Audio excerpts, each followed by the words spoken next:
Hello, everyone, and welcome to English Pod. My name is Marco. My name is Catherine, and today we're talking a little bit about food and about your health. That's right. Today we're going to take a look at our favorite, maybe, kind of food. We're taking a look at the fast food, all these yummy but not very healthy types of food. Yeah, we are. So let's listen to our dialogue, and when we come back, we'll be talking about what some of these foods are and what some of the phrases you've heard mean.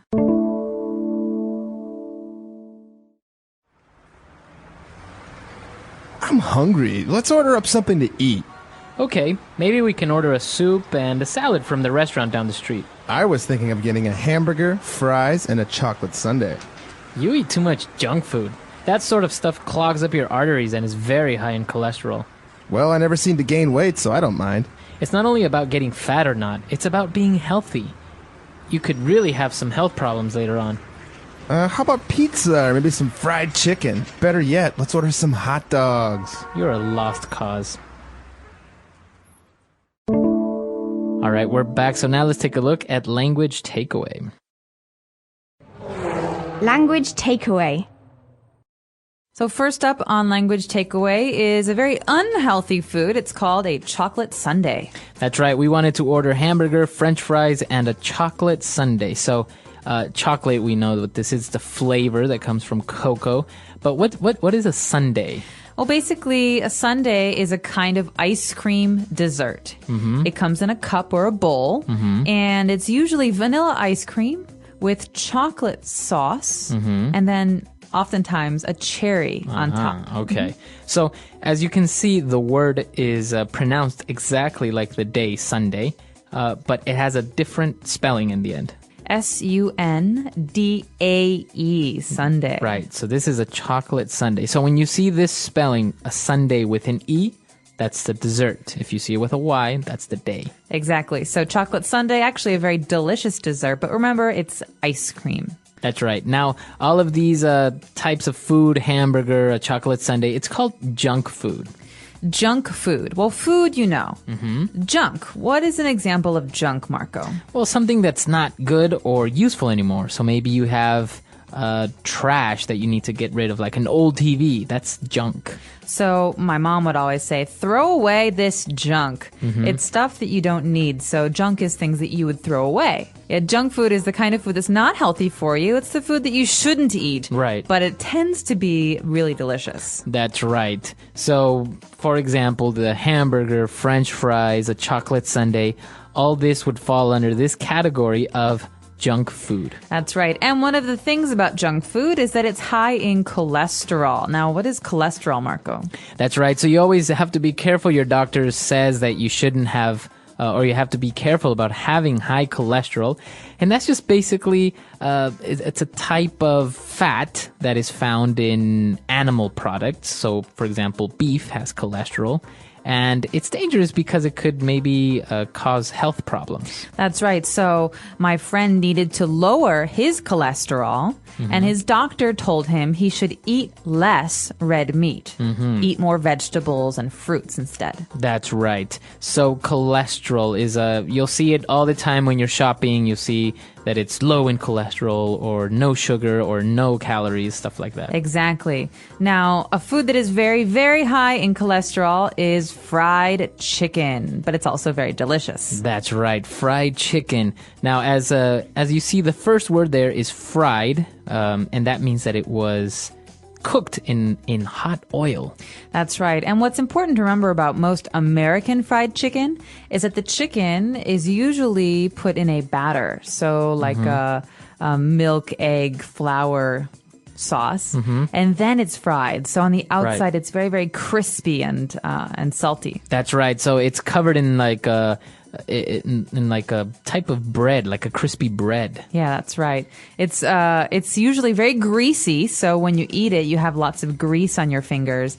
But one of the reasons it tastes so good is because, as you say, Marco, it's fried in oil. That's right. Very good. So this is all the vocab that we have for language takeaway. Let's listen to the dialogue again.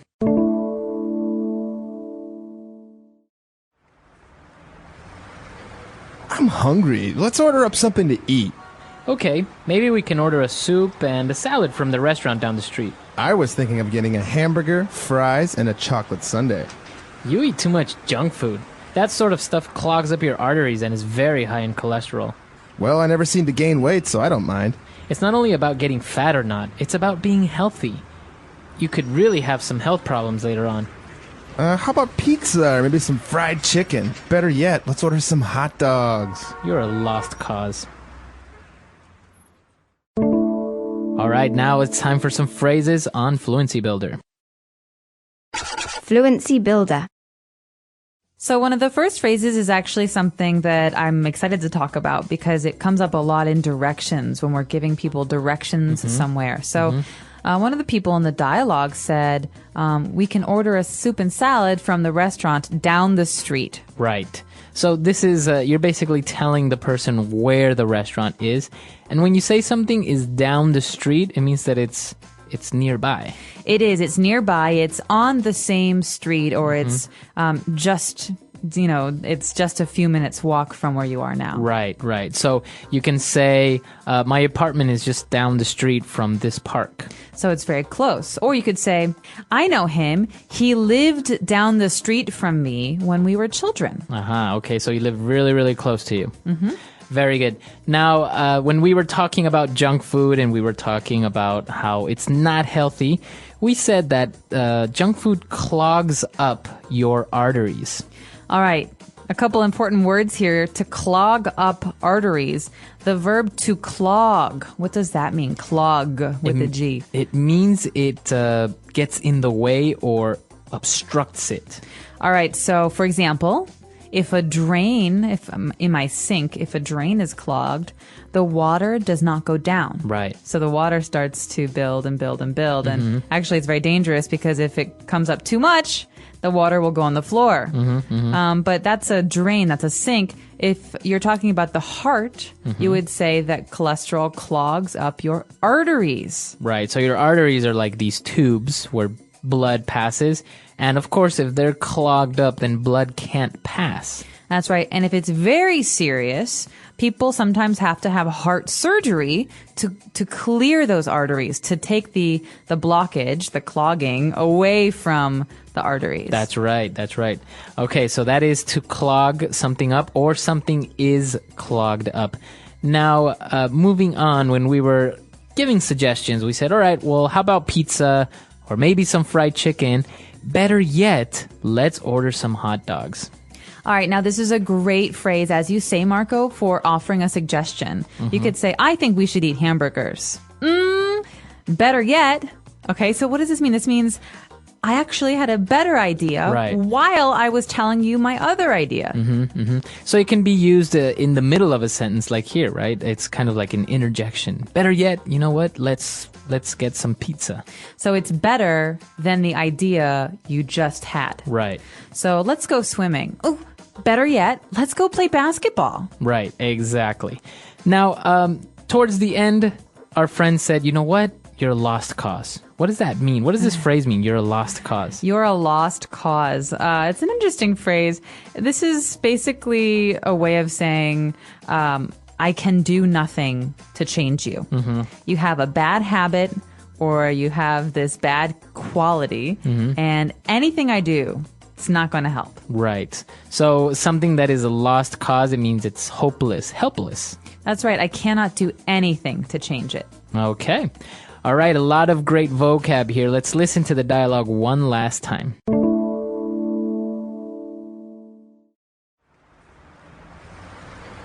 I'm hungry. Let's order up something to eat. Okay. Maybe we can order a soup and a salad from the restaurant down the street. I was thinking of getting a hamburger, fries, and a chocolate sundae. You eat too much junk food. That sort of stuff clogs up your arteries and is very high in cholesterol. Well, I never seem to gain weight, so I don't mind. It's not only about getting fat or not, it's about being healthy.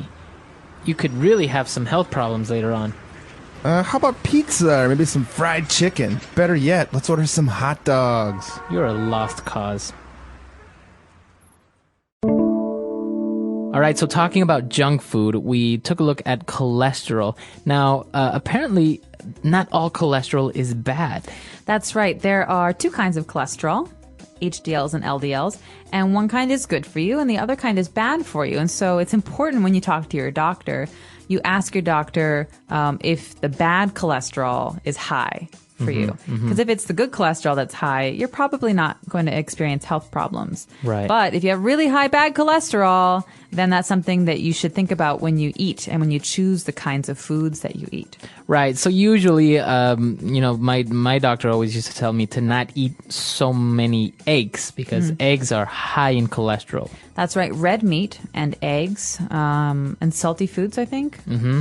But generally speaking, I think it's good just to eat a lot of vegetables and to balance out your diet. So vegetables don't really even have cholesterol. No, they're low in cholesterol, and I think they also have a lot of vitamins and minerals that your body needs.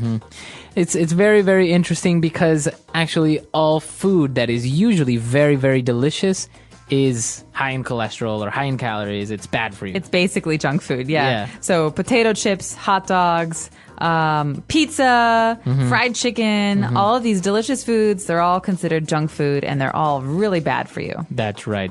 All right, a very interesting topic now. There are certain local types of junk food that people consider to be junk food. Like, for example, if you go maybe to the Middle East, you'll have the wraps, right? That could be considered a type of junk food. I guess, yeah. Because I think it's fast, it's greasy. it is pretty greasy, although it's delicious, like a shawarma wrap. is my Exactly. favorite. So maybe you can let us know what local type of junk food you have. This is mostly American: burgers, fries, hot dogs. Exactly. What is it in your country? Let us know. Our website is englishpod.com. We'll see you guys there. Bye.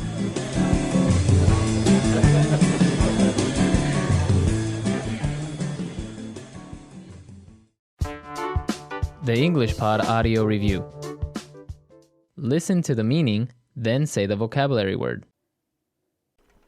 Mixed vegetables served cold. Salad. Deep fried strips of potato. French fries. A type of sandwich with the beef patty. Hamburger. Food that is not healthy. Junk food. To block or get in the way of something. Clog. A fatty substance found in animal tissue. Cholesterol. What do you think? How about? Bread with tomato sauce and cheese on top. Pizza. Chicken pieces cooked in hot oil. Fried chicken. A food with bread and sausage in the middle. Hot dog. A useless or hopeless situation. Lost cause. Let's try that faster. Bread with tomato sauce and cheese on top. Pizza. Chicken pieces cooked in hot oil. Fried chicken. A useless or hopeless situation. Lost cause. What do you think? How about? A food with bread and sausage in the middle. Hot dog. Mixed vegetables served cold. Salad. Deep fried strips of potato. French fries. A type of sandwich with the beef patty. Hamburger. Food that is not healthy. Junk food. A fatty substance found in animal tissue. Cholesterol. To block or get in the way of something. Clog. Now say the word and hear it in a sentence. Junk food.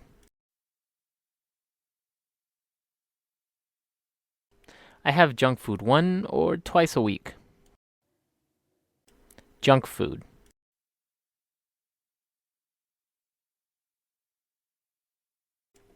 If you want to lose weight, you should try having less junk food.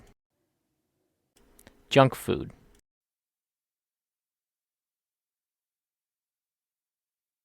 The good thing about junk food is that it's fast and cheap. Clog. The water pipes in my house are clogged. Clog.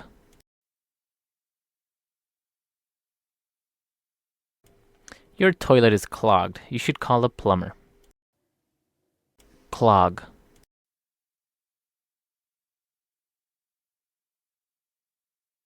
I am worried that eating all these fatty foods will clog up my heart. Cholesterol. Eggs are high in cholesterol. Cholesterol.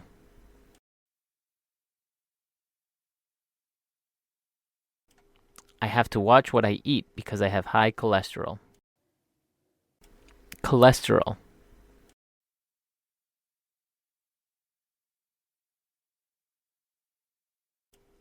It is dangerous to have high cholesterol levels because it can lead to health complications.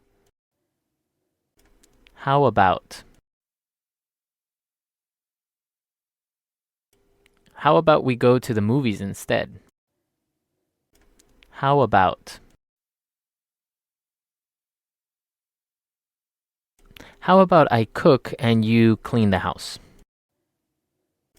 How about? How about we go on vacation this year? Lost cause. This company is a lost cause. Lost cause. He doesn't want to be helped. He is a lost cause.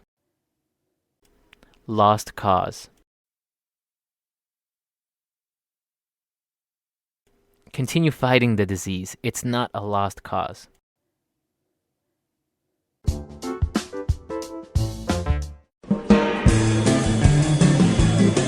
Hello, everyone, and welcome to English Pod. My name is Marco. My name is Catherine.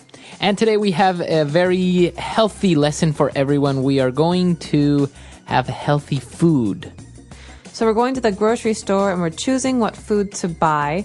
You're going to hear a lot of words about eating right and eating healthy. So let's jump into this dialogue first, and we'll be back in a moment to talk more about it.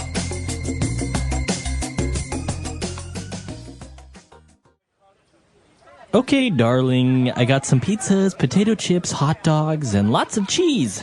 Oh, John, I thought we said we'd start eating right. Remember? Our new healthy lifestyle. That's all junk food. Right, so what did you get? Well, healthy food, of course. I got some whole wheat bread, skimmed milk, fresh fish, and organic carrots. Organic? What's organic? Do we need organic carrots? They were grown without using any chemicals that are harmful to our health. And yes, John, we need organic carrots. Oh, so organic vegetables are the green option, right? Yep, better for the environment and better for us. Wait a minute. What's that? Donuts! Are they organic donuts, Kelly? But I like donuts. So it's a very popular topic nowadays. People want to eat light. So why don't we take a look at some of these words and phrases now in Language Takeaway. Language takeaway. The first kind of food we have here is whole wheat bread. So maybe you're buying bread at the grocery store and you see a number of different kinds of bread. There's white bread, there's rye bread. Well, we have whole wheat bread, which is maybe the healthiest option. So it's made out of wheat. All right, so we have whole wheat bread. Now, as you say, it's a type of bread that uses wheat as its main ingredient. Right, so it's made from wheat flour. It's usually a brownish kind of bread. That means the color is brown, not white. And it's healthier than white bread because white bread uses that processed flour, right? It does. It's processed and also uses a lot more sugar. Okay, so whole wheat bread is a healthy option. And also, we are having skimmed milk. All right, so as you know, when milk comes out of the cow, it's very, very fatty. There's lots of fat. And so skimmed milk means that when the dairy is processing the milk, the fat is taken away. So this is one of the healthier kinds of milk. You have fat-free and skimmed milk, which are the healthiest. So when you buy normal milk, what is that called? Well, you have whole milk. Whole milk. You also have 2% milk, which is 2% fat. And then skimmed milk and fat-free milk. Okay, good. Now, when we were talking about the carrots, she said, you know what? We also bought organic carrots.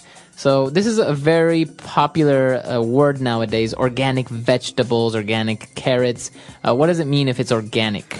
Well, in general, things that are organic come from nature. But in food, things that are organic don't use chemicals. So a lot of people are very nervous about food that comes from farms that have pesticides or chemicals on them. But organic food is safe in this area. There's no pesticides or chemicals. Okay. So what about when you talk about chickens or animals? They also say it's an organic farm. That means that they don't have chemicals injected into them. That's right. They're not stuffed with chemicals or given chemical shots. And also, the food that they eat is real food. It's not like chemical food to make them fatter. Okay, very good. So, organic foods. And you mentioned the word chemicals a lot. So, when we talk about chemicals, we're talking about substances that are artificial, right? That's right. They're not organic. These are things that are chemicals that scientists come up with to help make food, for example, help make fatter chickens or to make greener vegetables. And these are not natural. These are man-made. And chemicals can also mean pesticides. So some sprays or things that we put on plants to keep the bugs away. And these are all things that have been found to hurt human beings. Yeah, I guess, for example, when you are eating something and you see in the box and it says it has certain preservatives, those are chemicals, right, that help keep the food fresh for a longer period of time. That's right. Okay, so chemicals, and that's the last word that we have for you on Language Takeaway. 4 key words here. Why don't we go back, listen to the dialogue again, and we'll be back in a bit.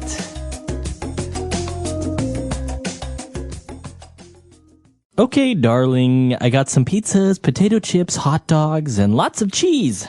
Oh, John, I thought we said we'd start eating right. Remember? Our new healthy lifestyle. That's all junk food. Right, so what did you get? Well, healthy food, of course. I got some whole wheat bread, skimmed milk, fresh fish, and organic carrots. Organic? What's organic? Do we need organic carrots? They were grown without using any chemicals that are harmful to our health. And yes, John, we need organic carrots. Oh, so organic vegetables are the green option, right? Yep, better for the environment and better for us. Wait a minute. What's that? Donuts? Are they organic donuts, Kelly? But I like donuts. All right, we're back. So now let's take a look at 3 key phrases on Fluency Builder. Fluency Builder. This first key phrase is one that I think was very, very common in America in the late 80s, early 1990s. People in America have been struggling with eating healthy food and not eating so much fatty food. And so there was an emphasis on eating right. That's right, to eat right. Now, how do you eat right? I mean, it sounds like you want to eat with your spoon correctly. No, eating right is more about the kind of food you eat. It's about not eating pizza every day, pizza and hamburgers. Okay. So we say eating right involves having a balanced diet. That means eating vegetables and grains and a little bit of meat and not so many sweets or oils. Okay, so that's what it means when you are eating right. So you have to eat right. That means eating healthy. That's right. Now the opposite, if you're not eating healthy, that's because maybe you're eating too much junk food, and that's our next phrase. Right. So junk food is, junk garbage food. It's the kind of food that is very unhealthy for you. Potato chips, pizza, ice cream. It's all the best kind of food, but it's also the worst for your body. So we call it junk food. Okay. So everything that's, for example, fast food is usually considered to be junk food. Yes, it's high in oils and fats. Okay. So junk food. And for the last phrase for today, what is it? Healthy lifestyle. Oh, healthy lifestyle. And for the last phrase, we are starting a healthy lifestyle. So what does he mean by a healthy lifestyle? Well, we don't say life, we say lifestyle because this is the way in which a person lives. It's your lifestyle. Okay, so this involves exercise, diet, what kind of food you eat, the way that you work. Do you get too much sleep, not enough sleep? So your lifestyle is about the choices you make in all parts of your life. And so having a healthy lifestyle, as I said, it's not just about not eating junk food. Right. It's about running 5 miles or trying to get 8 hours of sleep. So it's important to maintain a healthy lifestyle. And usually in the news, we always hear, usually in the news, we hear this phrase, not healthy life, but healthy lifestyle. Right. So maybe somebody that leads a dangerous lifestyle maybe has a job that's very dangerous. That's right. Or an unhealthy lifestyle, someone who eats one meal a day. Yeah. Okay. Very good. So those are our key phrases for Fluency Builder. Why don't we go back, listen to the dialogue for the last time, and we'll be back to talk with you a little bit more.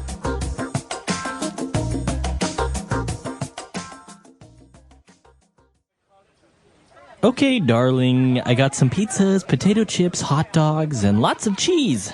Oh, John, I thought we said we'd start eating right. Remember? Our new healthy lifestyle. That's all junk food.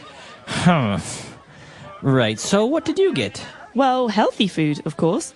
I got some whole wheat bread, skimmed milk, fresh fish, and organic carrots. Organic? What's organic? Do we need organic carrots? They were grown without using any chemicals that are harmful to our health.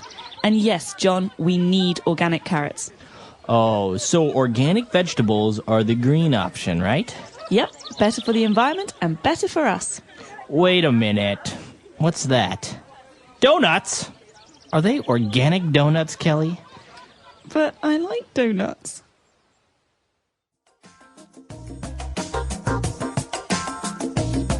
All right, we're back. So talking about healthy food and healthy eating, how healthy do you eat, Catherine?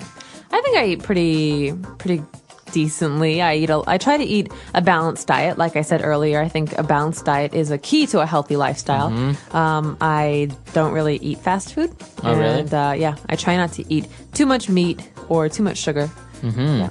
What about organic stuff? Are you a big fan of organic vegetables, organic meats? I am, and this comes from a part of the dialogue we didn't cover. One of the characters says that vegetables are the green option. Okay, so trying to eat organic food and think about green is a part of thinking about the environment. And so I think eating organic vegetables is an important part of caring about the environment, because the more chemicals, the more pesticides we put into the world, the more harmful it is for the earth, for animals, and for ourselves. That's absolutely true. And it has become a more popular aspect around America and Europe. People choosing to go with organic vegetables, for example, eggs that were grown on an organic farm.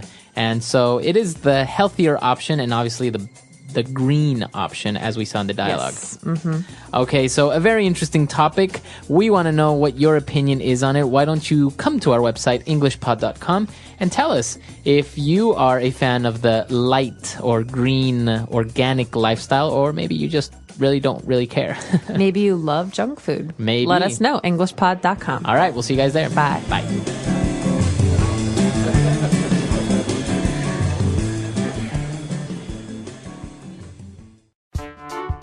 The English Pod Audio Review. Listen to the meaning, then say the vocabulary word. Have healthy food. Eat right. The way people live.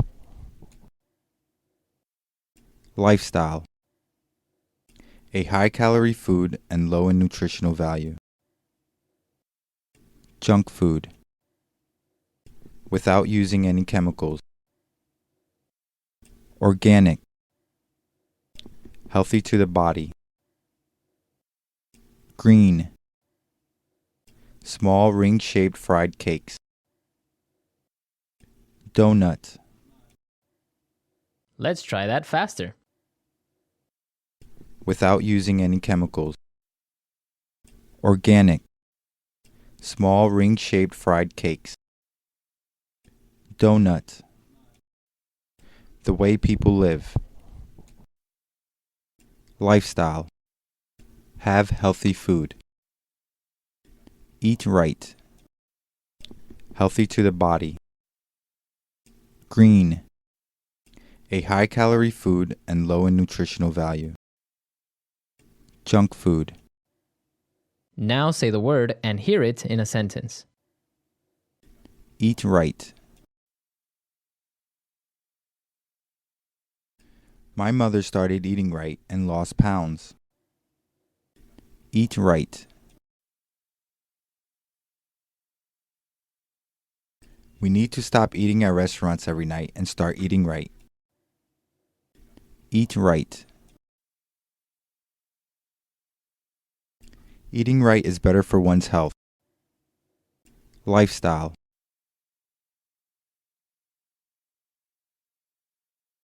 A healthy lifestyle includes eating right and exercising regularly. Lifestyle. She has a very unhealthy lifestyle. Lifestyle.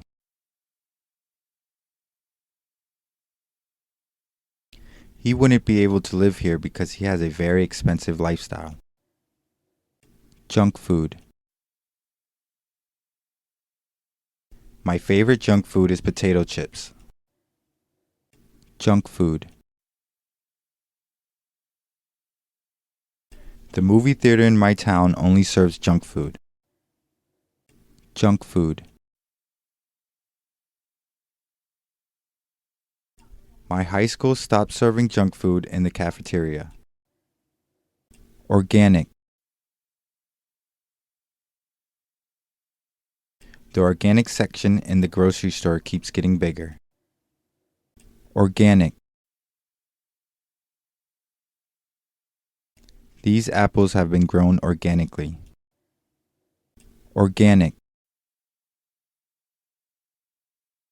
This store only sells organic products. Green.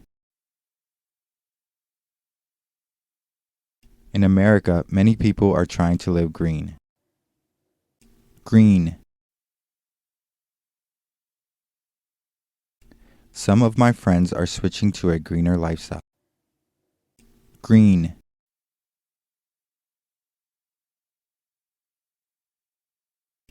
The green options for going to work are to walk, bike, or use the metro system.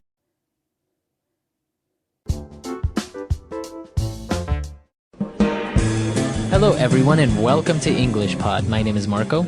My name is Catherine, and Marco, I can tell you right now, I'm already hungry just thinking about our lesson today. That's right. Today we have another food lesson. Our world cuisine lesson for today is all about Mexican food.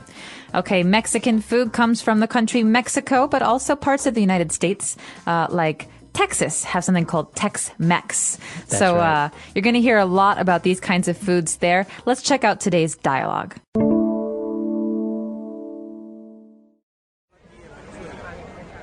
Hello, sir. Welcome to Pistolera Restaurant. May I take your order? Yes, I would like the chicken cheese enchiladas with a side of guacamole. Sorry, sir, but we ran out of chicken. May I suggest our delicious beef burritos or cheese quesadillas? Both include a side of guacamole and jalapenos. Sure, I'll have the burrito. Do you have nachos? Of course, sir. Our nachos come with melted cheese and chili. Sounds good. Would you like anything to drink? Sure, I'll have a Corona. All right, we're back. So a lot of great dishes from Mexico. Let's take a closer look at some of those on Language Takeaway. Language takeaway. So first up, Marco, we have the word enchilada. That's right. We have some chicken cheese enchiladas. So this dish has chicken and cheese, but an enchilada, what is that? Okay, so it's basically a wrap that is covered in cheese, right? That's right. So it has a base of a flour tortilla. So a tortilla is like a wrap, as you said. Let's consider it as flat bread. Very thin. Very thin. And it rolls up and it's covered with cheese, and inside it has chicken. Very, very good. That's right. And just a warning, you're going to hear me say the American pronunciation, enchilada, and you're going to hear Marco say a more appropriate. A little bit with a more Hispanic accent to it. That's right. So the second one we've got is guacamole. Guacamole. That's right. We say guacamole, and this is from the avocado fruit. That's right. Avocados are green fruits.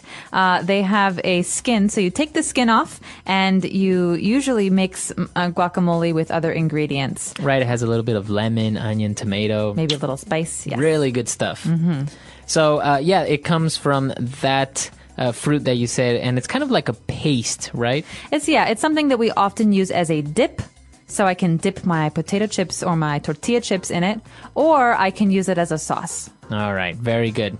And our next and probably one of the most popular dishes in the Mexican cuisine world is a beef burrito. Burrito. So a burrito is another kind of wrap. We have a tortilla, like you said earlier. And inside there are many different things. So usually some rice and some beans and some meat, maybe beef or chicken. That's right. So consider it kind of like a sandwich, more or less. But in a blanket instead of in bread. Exactly, in a blanket. And then also we have cheese quesadillas. Now also these are made from the same blanket of tortilla.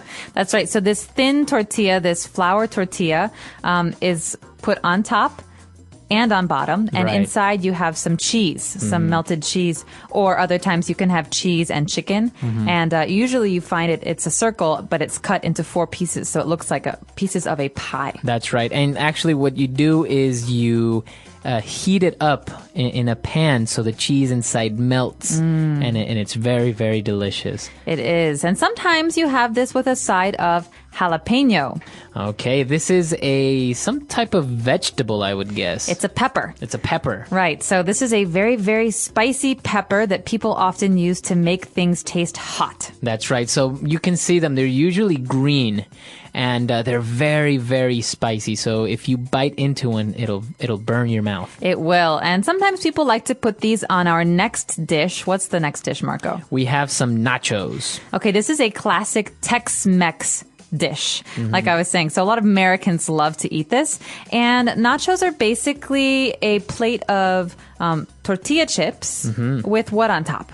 Usually it has melted cheese and maybe some chili, like we see in the dialogue. So it will kind of just consider a plate full of these chips. They look like potato chips, but they're made out of flour. And on top, a lot of cheese and maybe some meat or some chili on top. And Americans also like to put sour cream on top. Oh, yeah. Sour cream is very popular on this dish.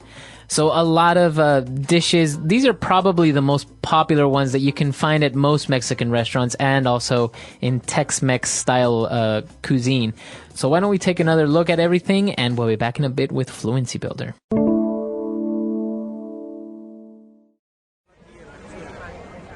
Hello, sir. Welcome to Pistolera Restaurant. May I take your order?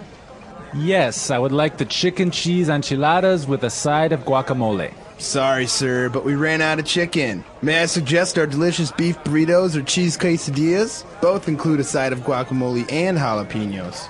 Sure, I'll have the burrito.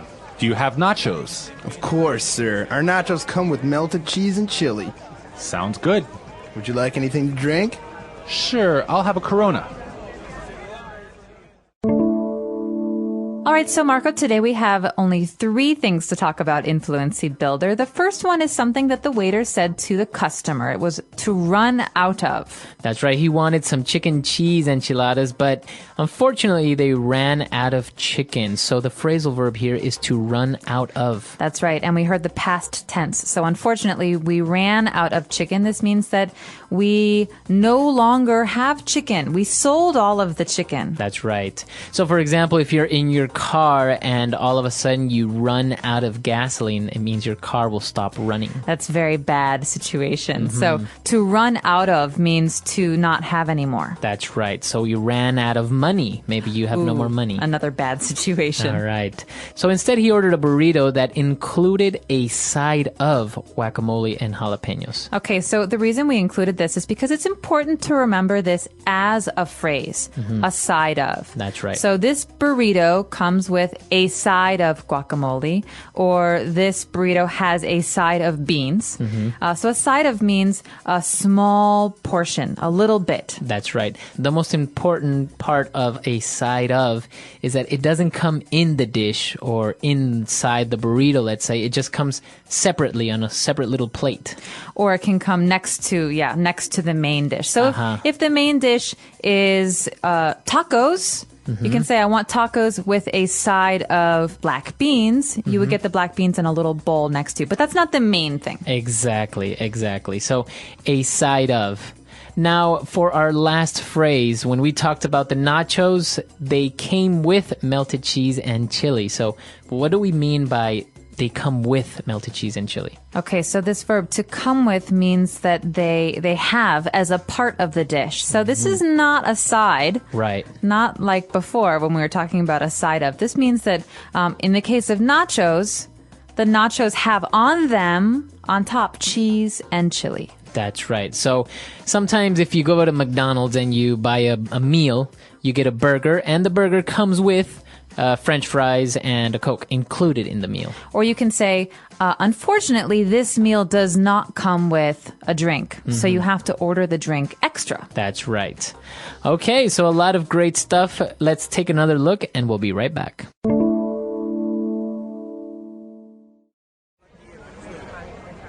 Hello, sir. Welcome to Pistolera Restaurant. May I take your order?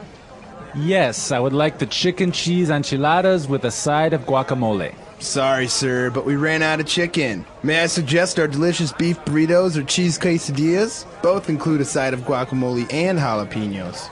Sure, I'll have the burrito. Do you have nachos? Of course, sir. Our nachos come with melted cheese and chili. Sounds good. Would you like anything to drink? Sure, I'll have a Corona. All right, so Mexican food, very, very delicious. And as we see, it has a lot of cheese in most dishes. It does. A lot of cheese and also a lot of tortillas. So tortillas are these usually round, flat, pancake-like things. They're not sweet. They're savory. And you usually put things in them like tacos or fajitas or burritos. That's right. And there's two kinds, right? That's right. So you have tortillas that are made from flour that are usually white. And then you have corn tortillas that are made from corn, and they're usually a little bit more yellow. That's right. So it's actually, Mexican food is very, very good, but usually it's a little bit spicy. So if you don't really like spicy food, you should tell the waiter or waitress to not make it spicy. That's right. If you don't eat spicy food, you certainly don't want to eat any jalapeno peppers. That's right. I'm actually not really a fan of spicy food. So, for example, I really cannot eat jalapeno peppers. See, I'm the opposite. I love spicy food, so I often order green enchiladas, which have a spicy jalapeno green sauce. Yeah, they're very, very spicy. So this is part of our mini-series that we have all about world foods. We've already taken a look at Italian food. We have Mexican food. Next, we'll be looking at Indian food, Korean food, a lot of great international foods coming up. Yummy. So let us know, do you like Mexican food? Have you ever had Mexican food? And if we left off some kind of Mexican food like tacos, let us know. That's right. Our website is englishpod.com. We'll see you there. All right, bye.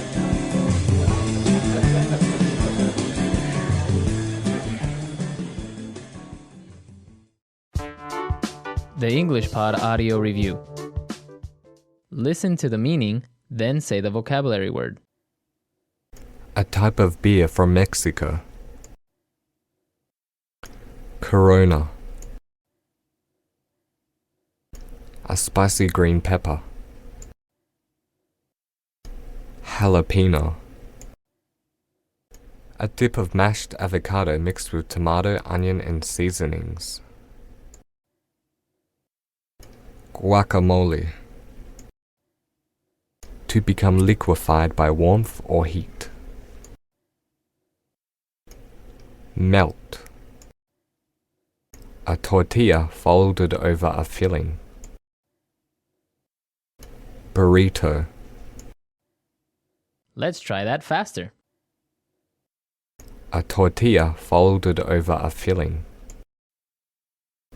Burrito. A spicy green pepper. Jalapeno. To become liquefied by warmth or heat. Melt. A type of beer from Mexico. Corona. A dip of mashed avocado mixed with tomato, onion, and seasonings. Guacamole. Now say the word and hear it in a sentence. Melt.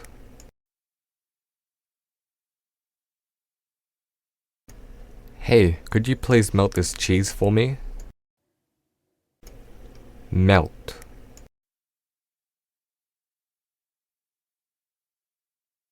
Yuck, my chocolate melted. I hate melted chocolate. Melt.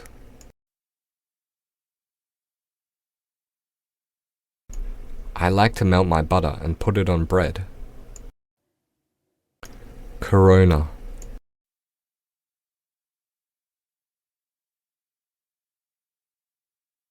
We always get the same beer. Let's get some Coronas. Corona.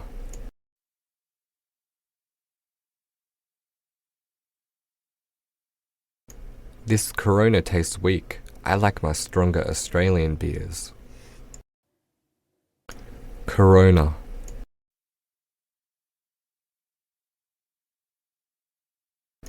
I love to put some lime into my Corona. Jalapeno.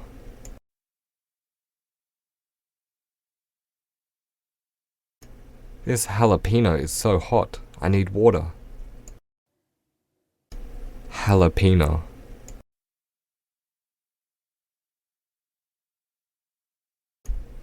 I love to have jalapenos on my pizza. Jalapeno.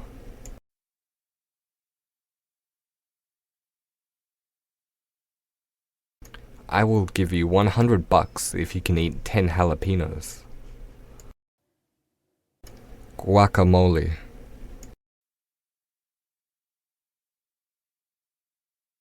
My favorite dip in the world is guacamole. Guacamole.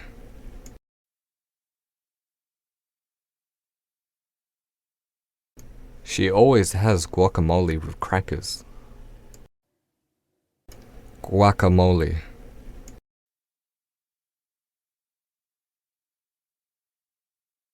Can you buy an avocado? I want to make guacamole.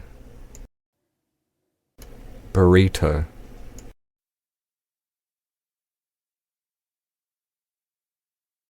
A burrito is a great late night snack to have. Burrito.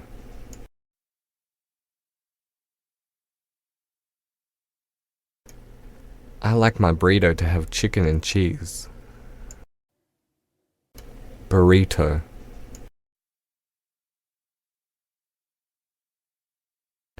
I'm sick after eating so many burritos.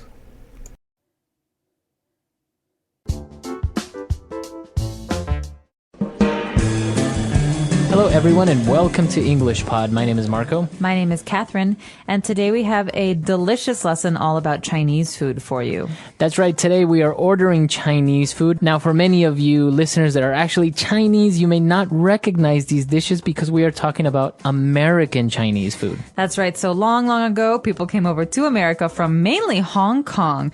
And so a lot of the food we have is kind of more like Hong Kong food. Cantonese food. But it's also very American. So let's take a listen to today's dialogue and find out exactly what we're eating.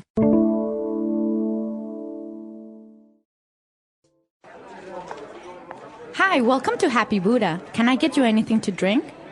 Coke for me, please. I'll have a Sprite. Okay, I'll go get that for you. Are there any questions with the menu? Do you use MSG? No, ma'am. We are MSG free. man, I haven't had Chinese food in so long, I want everything.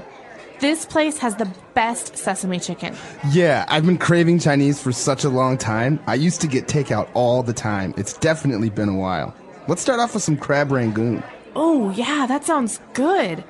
I think I'm going to get the sesame chicken with fried rice, a spring roll, and egg drop soup. It's so tempting to order everything on the menu. It all looks so appetizing. I think I'll get General Tso's chicken, hot and sour soup, fried wontons, and white rice. Aren't you supposed to be on a diet? You should at least get brown rice. I don't think so. I hate brown rice, and I'm so sick of eating healthy all the time. I've been eating so much salad, I swear I've forgotten what meat tastes like. There's no better remedy than some nice, greasy, calorie-laden Chinese food. I might even get an order of broccoli beef. Oh gosh, I'm so hungry. Let's call the waitress over. All right, we're back. So obviously everything seems so good. Very typical American Chinese dishes.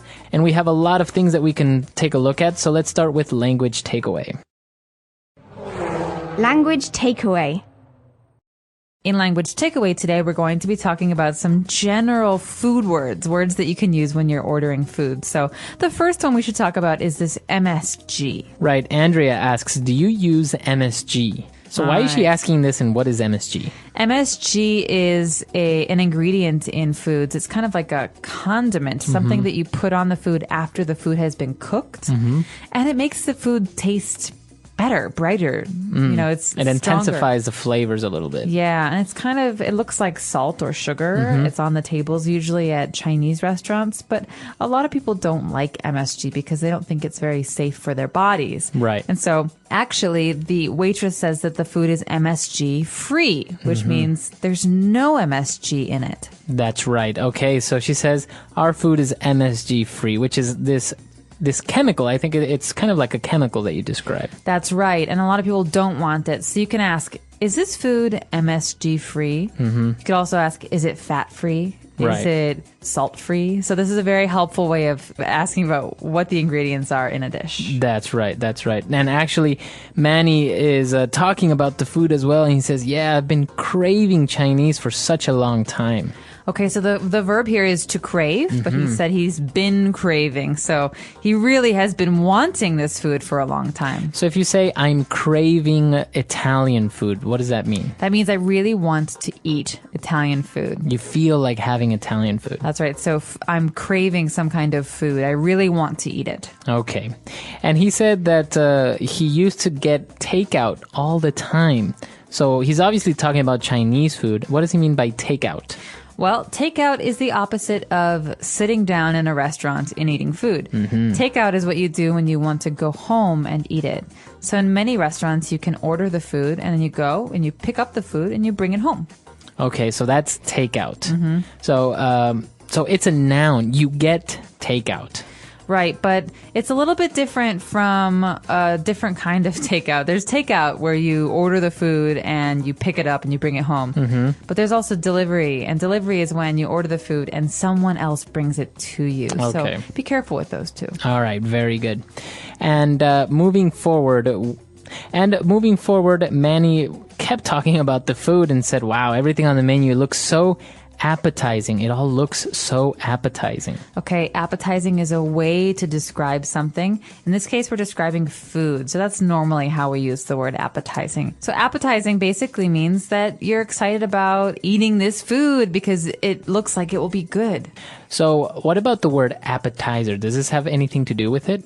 I think appetizer is something that makes you want to eat more. That's why it's at the beginning of a meal. You have your appetizer before you have your main course. But the word appetizing means that, you know, it's very appealing. You really want to eat it. It looks good. It looks delicious. Okay, very good. And Andrea was worried because Manny is ordering so much food. She asks, aren't you supposed to be on a diet? Okay, so this is a phrase, and I want to remind everyone to keep this phrase in mind. You can You can diet, which is a verb, but in this case, you're on a diet, so it's a noun. I'm on a diet. I'm trying to eat healthily. I'm trying to watch the things that I put in my body. So usually if you're on a diet, you don't eat really greasy, fatty Chinese, takeout Chinese food. You eat salads and soups. Okay, so you are on a diet. Yes, he's on a diet, or I was on a diet, but I stopped. All right, a lot of great appealing food. Why don't we go and listen to our dialogue again? And we'll be back with Language Takeaway Part 2, where we're going to take a look at the specific American Chinese dishes.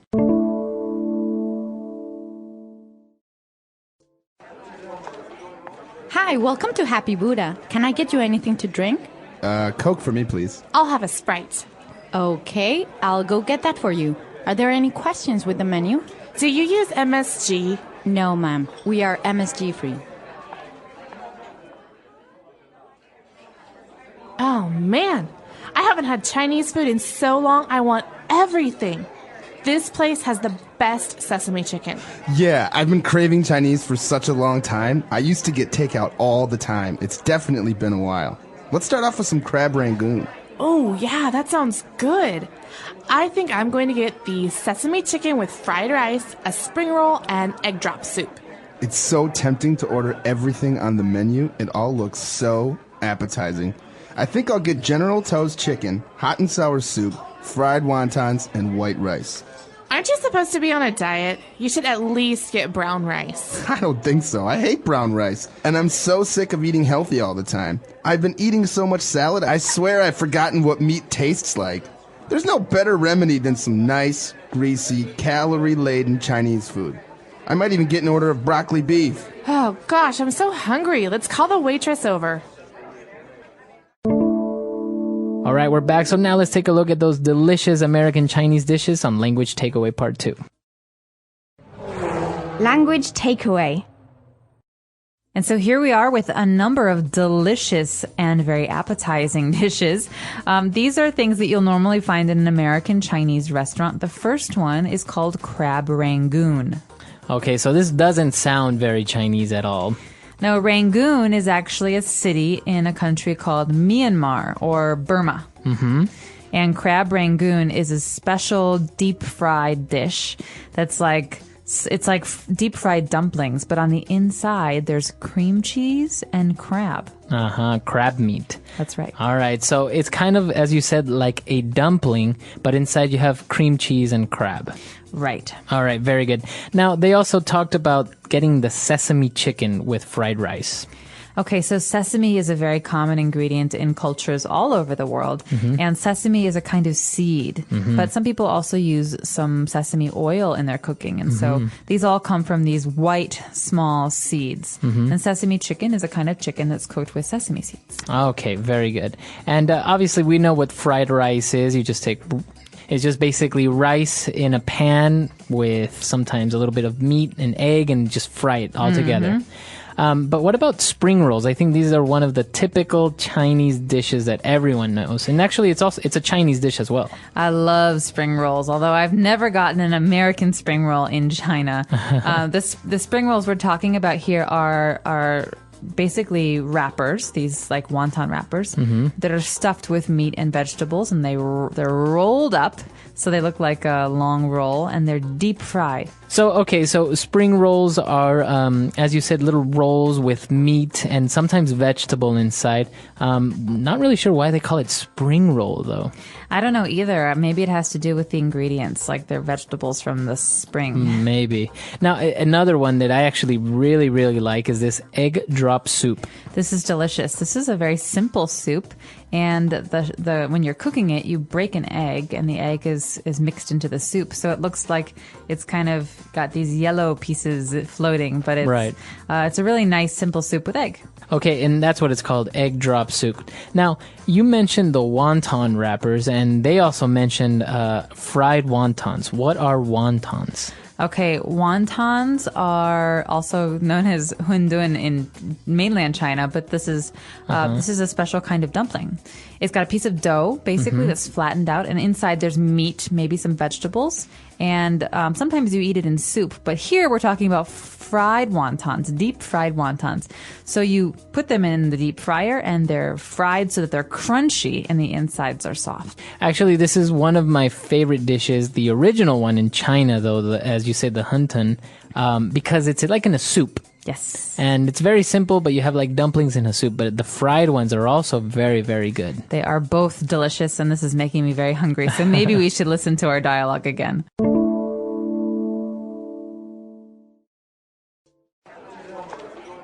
Hi, welcome to Happy Buddha. Can I get you anything to drink? Coke for me, please. I'll have a Sprite. Okay, I'll go get that for you. Are there any questions with the menu?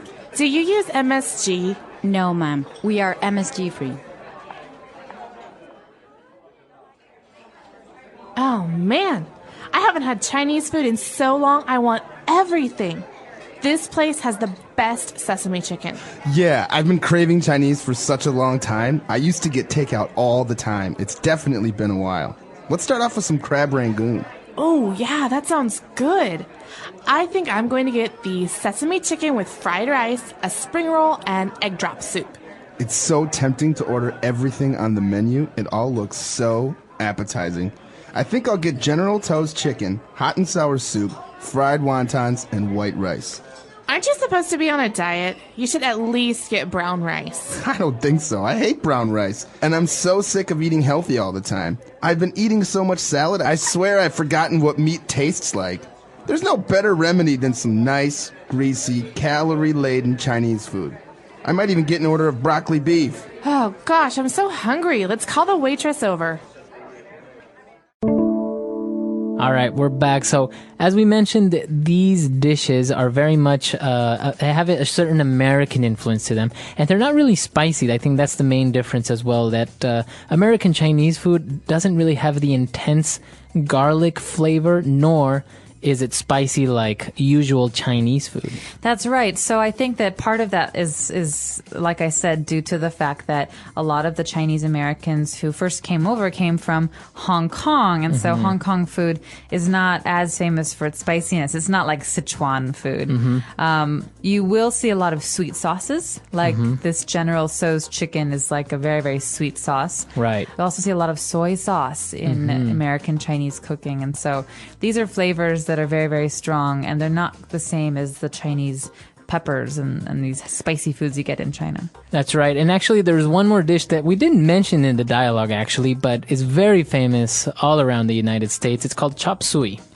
Chop suey, and many people have argued about where the name comes from. Yeah, yes. But chop suey is just basically like everything chopped up and fried together, right? It's like stir-fried vegetables and meat. Yeah. And all put together in just a bowl. Yeah, well, my favorite thing about the American Chinese food that we get is that we get it in these little boxes. They're very cute, and you take them home and you open them up, and every food has a box. And then at the end, you also get a fortune cookie, which is a very small cookie, and inside there's a piece of paper. So don't eat the paper. And the paper has a fortune for you. It says, you will be very lucky today, or your favorite number is 17. Right, right. And they're very cute. Actually, you can see these boxes that Catherine mentions on our lesson page. It's the lesson photo. And it's, as you said, very, very common. Each dish is put in this little box. So if you ever get Chinese food, you'll see people carrying these little boxes around because they're very convenient and easy to carry. But the fortune cookie thing is also very common. I was actually very surprised when I went to China and there were no fortune cookies. It's weird, isn't it? I think it's funny because we expect these things to be very Chinese, but in fact, when you come to mainland China, they don't have fortune cookies. So I think it's a nice surprise, but also kind of confusing. That's right.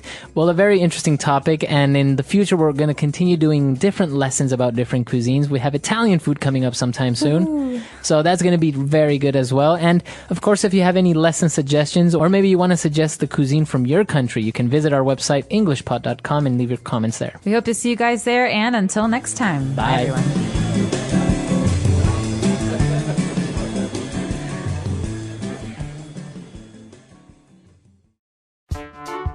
The English Pod Audio Review.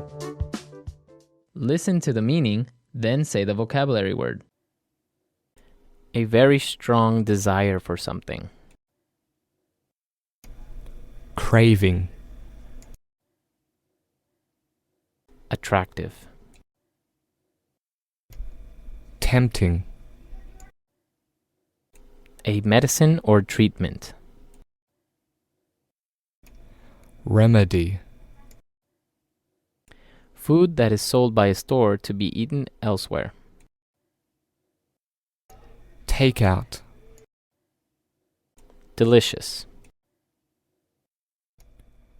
Appetizing. Let's try that faster. Delicious. Appetizing. Food that is sold by a store to be eaten elsewhere. Takeout. A very strong desire for something. Craving. A medicine or treatment. Remedy. Attractive. Tempting. Now say the word and hear it in a sentence. Tempting.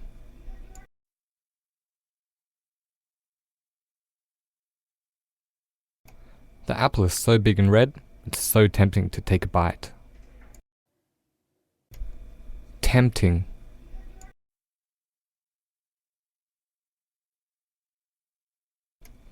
The food looks so good, it's tempting to eat it all. Tempting.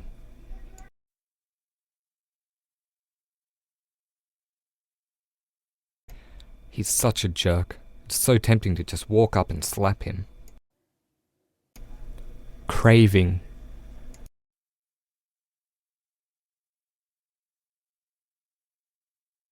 I've been craving Mexican food ever since I came to China. Craving.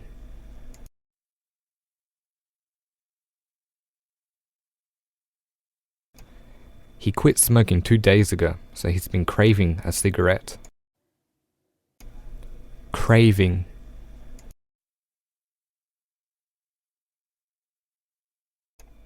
I'm craving something sweet right now. Takeout.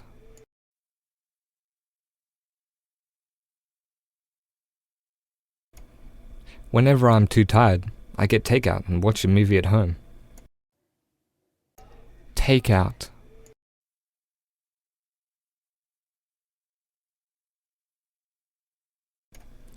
If you don't have time to sit in the restaurant, you can get takeout. Takeout.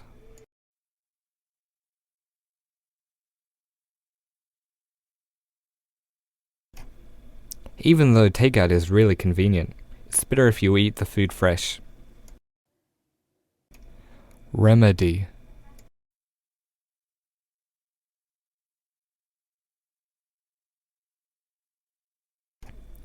Ice cream is a great remedy for a broken heart, but a new fling is even better.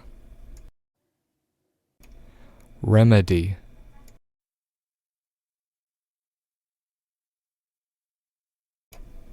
A Bloody Mary is the best remedy for a hangover.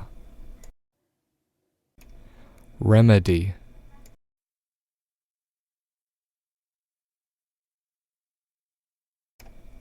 An ice pack would be the best remedy for your black eye. Appetizing.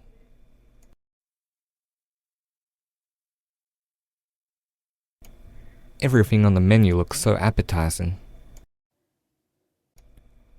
Appetizing.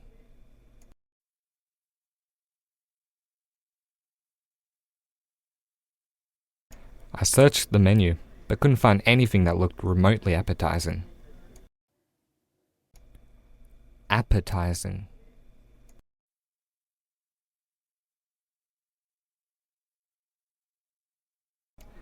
My grandma's pies are so appetizing you won't be able to resist.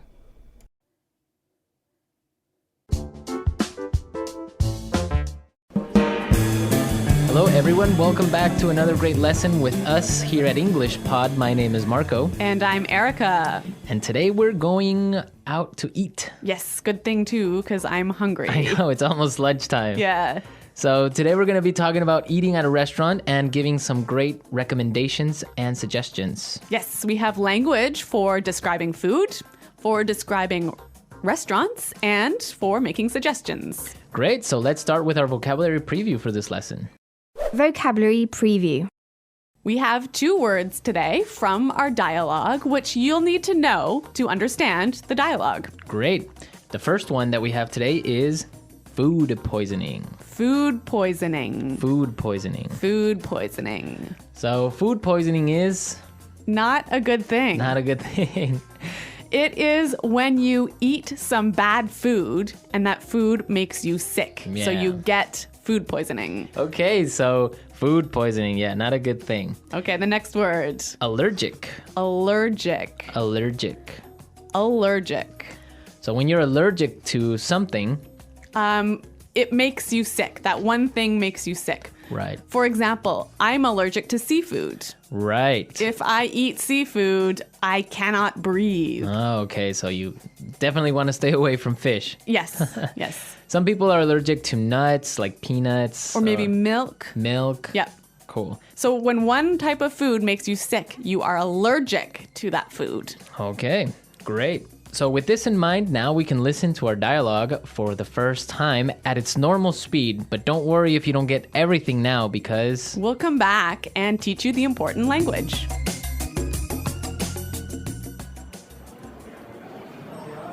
Do you two have any plans for the evening? We were thinking of checking out a restaurant in the neighborhood. Do you have any suggestions? I know this really nice Italian place. The food is fantastic and the decor is beautiful. I'd recommend giving it a try. Actually, I'm not all that crazy about Italian food. I'm in the mood for something a bit lighter. In that case, I know a great little bistro. They make a really tasty seafood platter. The fish is outstanding. It sounds fantastic, but I'm allergic to seafood, so... Okay, well, let me think. Oh, I know this great little place. It's just a hole in the wall, but they do the most amazing sandwiches. You've got to give them a try.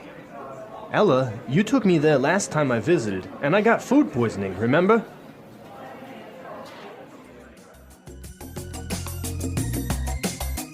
Well, I'm getting hungry just thinking about all of those great restaurants. yeah, some really good recommendations, except for food poisoning, right? No, not so good. Let's start with our language takeaway for this lesson. Language takeaway. Our first word on language takeaway is check out. Check out. Check out. Check out. So we have some great examples on how we can use check out in different situations, and then you can understand the meaning. Example 1. Have you been to the new cafe next door? Yeah, I checked it out yesterday. The food was great. Example 2. Hey, check out my new car. Example 3. I'm going to check out that new shopping mall this weekend. So I can understand that it just means look at. Yeah, look at. Or go see. So let's go check out that new bar in town. Yeah, okay, cool. Next word is bistro. Bistro. Bistro. Bistro. So what's a bistro? It's kind of complicated, but it's like a small restaurant that's not really cheap, though. Not so cheap, but not so expensive. Uh-huh. And it's usually French. Yes. So it's... Yeah, small, informal restaurant. Yeah, bistro. Mm-hmm. Okay, so our third phrase for today is not all that crazy about. Not all that crazy about. I'm not all that crazy about. Okay, again, kind of a funny phrase, but we've got some examples that will help you understand the meaning. Example 1. Do you want to go shopping with me tomorrow? I'm not all that crazy about shopping. I don't like spending money. Example 2. I'm not crazy about jazz music. Can I change the song? So this is just a really polite way of saying you don't like something. Exactly. But now the opposite of this would be tasty. Tasty. That's our fourth word, tasty. Tasty. So when something is tasty, it's good. It's good. Like delicious. Delicious. Yeah. You know what? In English, we almost never say the food is delicious, but we always say it's really tasty. Yes. This is really tasty. Yes. Okay. Tasty. And our last phrase for language takeaway, in the mood for. In the mood for. In the mood for. Let's listen to some examples of this phrase and we'll understand the meaning a little bit better. Example 1. We always eat hamburgers for dinner. I'm in the mood for something different. Example 2. Let's watch a movie. How about Texas Chainsaw Massacre? I am not in the mood for a horror movie. So if I'm in the mood for something, I feel like doing or eating or watching. Yeah, it means you want to do that now. Mm-hmm. Yeah. I'm in the mood for. Okay. Some great language we just looked at, and I think it's time for us to listen to the dialogue a second time.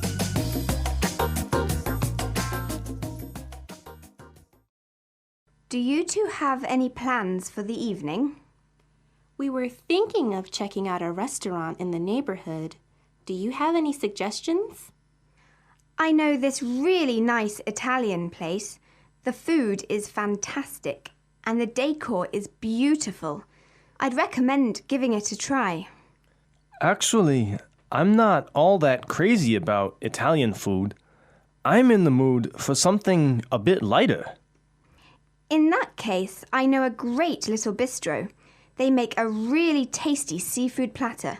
The fish is outstanding.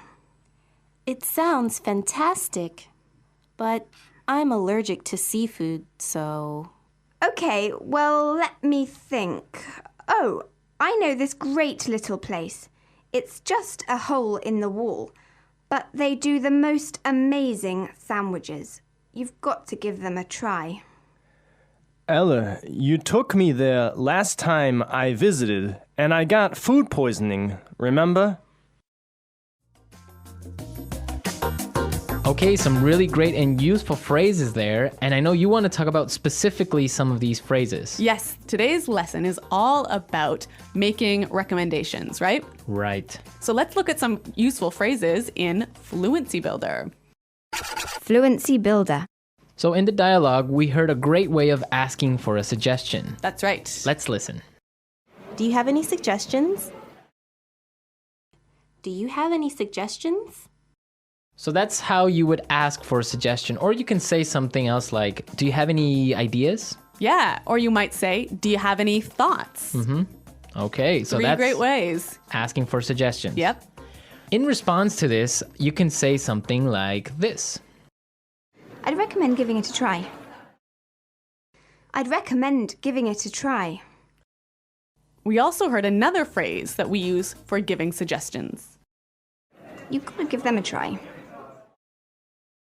You've got to give them a try. So these two phrases are great. I'd recommend or you gotta give them a try.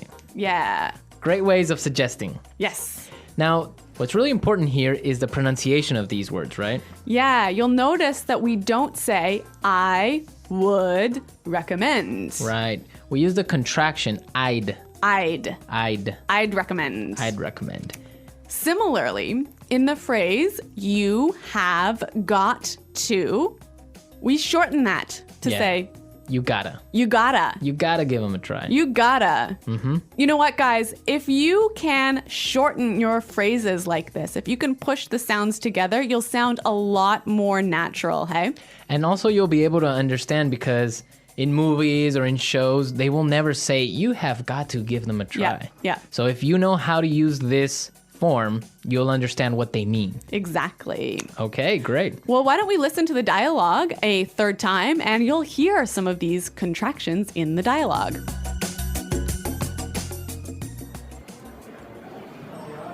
Do you two have any plans for the evening?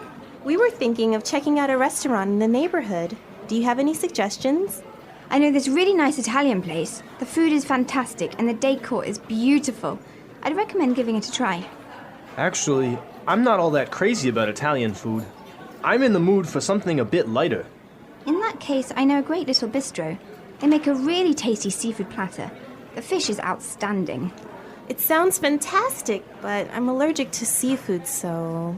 Okay, well, let me think. I know this great little place. It's just a hole in the wall, but they do the most amazing sandwiches. You've got to give them a try. Ella, you took me there last time I visited, and I got food poisoning, remember?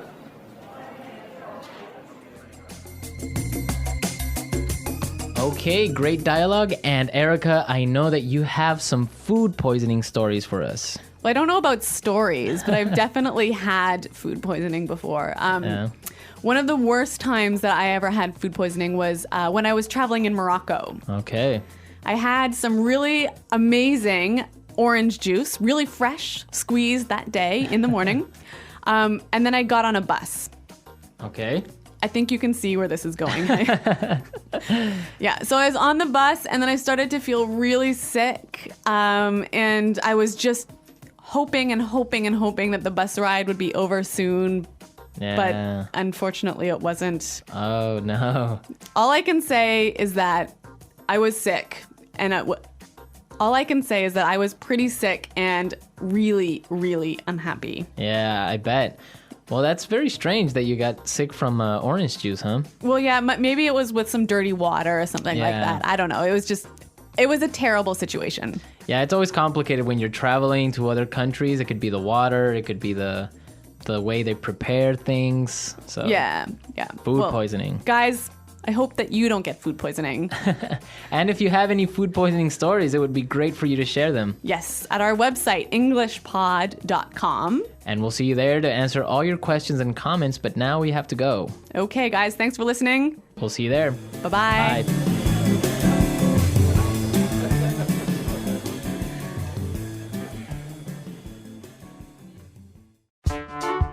The English Pod Audio Review. Listen to the meaning, then say the vocabulary word. Look at something that is attractive. Check out. Extremely good. Fantastic. Decoration. Decor. Have a desire for something or to do something. In the mood for.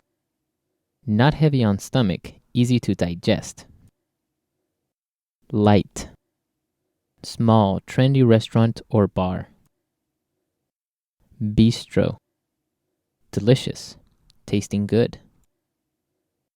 Tasty. Excellent. Outstanding. Have allergy towards something, usually food.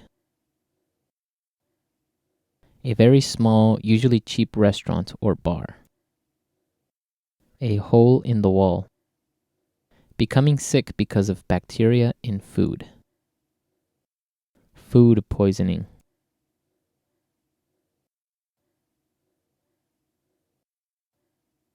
Let's try that faster. Small, trendy restaurant or bar. Bistro. Have allergy towards something, usually food. Have a desire for something or to do something. In the mood for. Look at something that is attractive. Check out. Have allergy towards something, usually food. A very small, usually cheap restaurant or bar. A hole in the wall. Delicious, tasting good. Tasty. Look at something that is attractive. Check out. Have allergy towards something, usually food. Delicious, tasting good. Tasty. Not heavy on stomach, easy to digest. Light. Small, trendy restaurant or bar. Bistro. Have a desire for something or to do something. In the mood for. A very small, usually cheap restaurant or bar. A hole in the wall. Extremely good. Fantastic. Small, trendy restaurant or bar. Bistro. Decoration. Decor. A very small, usually cheap restaurant or bar. A hole in the wall. Decoration. Decor. Have a desire for something or to do something. In the mood for. A very small, usually cheap restaurant or bar. A hole in the wall. Not heavy on stomach, easy to digest. Light. Becoming sick because of bacteria in food. Food poisoning. Look at something that is attractive. Check out. Extremely good. Fantastic. Now say the word and hear it in a sentence. Check out. I checked out the new cafe yesterday and the food was great. In the mood for. I'm not in the mood for a horror movie. Food poisoning. If you don't wash the fruit carefully, you'll get food poisoning. Tasty. This pasta is really tasty. Outstanding. The chocolate cake here is outstanding. In the mood for. I'm not in the mood for a horror movie.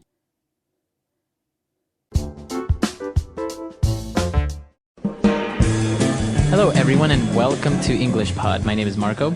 My name is Catherine, and if you've been listening to our recent lessons, you know that we've been talking a lot about food. That's right. And today we have another lesson all about food from a different country. Last time we took a look at Mexican food, Chinese food. Now we are talking about Indian food. Okay, Indian food is very famous for being spicy, but not all of it is spicy.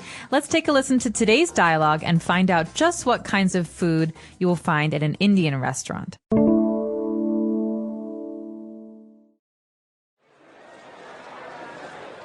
So, where is this mystery restaurant that we're going to? It's an Indian restaurant. I know you have never had Indian food, so I thought you might want to try it.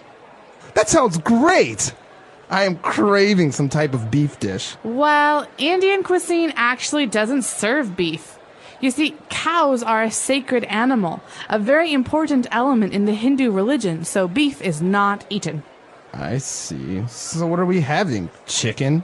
There are many amazing dishes to choose from. We can have some chicken tikka masala, which is an amazing curry. It's a bit spicy, but I think you can handle it. Sounds good. I've always heard that Indian spices give a rich flavor to food. Yeah. Also, we can have some naan bread, which is baked in a tandoori oven. Since you don't use any utensils to eat, you can use this bread to scoop up the curry or rice. What about veggies? Oh, they have a good variety of vegetable-based dishes like palak paneer, vegetable samosas, or dal. It all sounds so exquisite. I can't wait. All right, we're back. So now let's take a look at a couple of words and phrases here on language takeaway. Language takeaway. So in this first language takeaway today, we have words that are about the kinds of food we're eating today. So the first one, the character said, I am craving some type of beef. So to crave something. Okay, so that is a verb, to crave, and that means that you have a desire. You really want to eat something, to have a particular thing. That's right, but it's particular. So it's something specific. For example, pregnant women are famous for craving strange foods like That's pickles. Right. Yeah, exactly. So if you say, I'm craving some ice cream, you specifically want ice cream or maybe vanilla ice cream. Exactly. And this person wants beef, but unfortunately there's no beef at Indian restaurants because cows are what? Cows are a sacred animal, so they are sacred in India. Sacred means special or somehow important in a religious way. For example, you could say this is a very sacred place, so please don't use cameras or phones and take your shoes off. That's right. So the word sacred refers to something that is religious and very important for that religion. Specifically in this occasion, we're talking about the Hindu religion. Okay, so the Hindu religion or Hinduism is a religion that's widely practiced in the world and maybe most commonly found in India. So you'll see a lot of Hindu temples in India, and people don't eat beef, like we said, because cows are sacred in the Hindu religion. That's right. Okay, so now in India, or for Indian food, it's common to not use any type of utensil to eat. Okay, so you might be wondering, what is a utensil? I know forks, I know spoons. Well, utensil is the word that describes all forks, spoons, and knives, things that you eat with. Okay, so utensils are tools for eating, and it's a very general category. Right, exactly. So utensils are spoons, forks, knives, everything. Chopsticks are utensils even. Okay. Very good. And now, since we don't use any utensils, you usually eat with your hand, and you scoop up the food, the rice or the curry. Okay, to scoop up, this is a verb, and usually you use your hands to scoop something. So in this case, I can use a piece of bread to scoop up or to pick up some food. That's right. So the verb to scoop up, it usually means that you somehow make a little bowl or little figure with your hand so that the liquid or the food will fit inside, kind of like a little scoop. Or a little cup, that's right. Exactly. So to scoop up, scoop something up.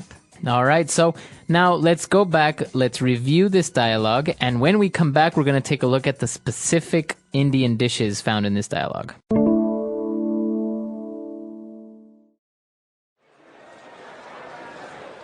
So, where is this mystery restaurant that we're going to? It's an Indian restaurant. I know you have never had Indian food, so I thought you might want to try it.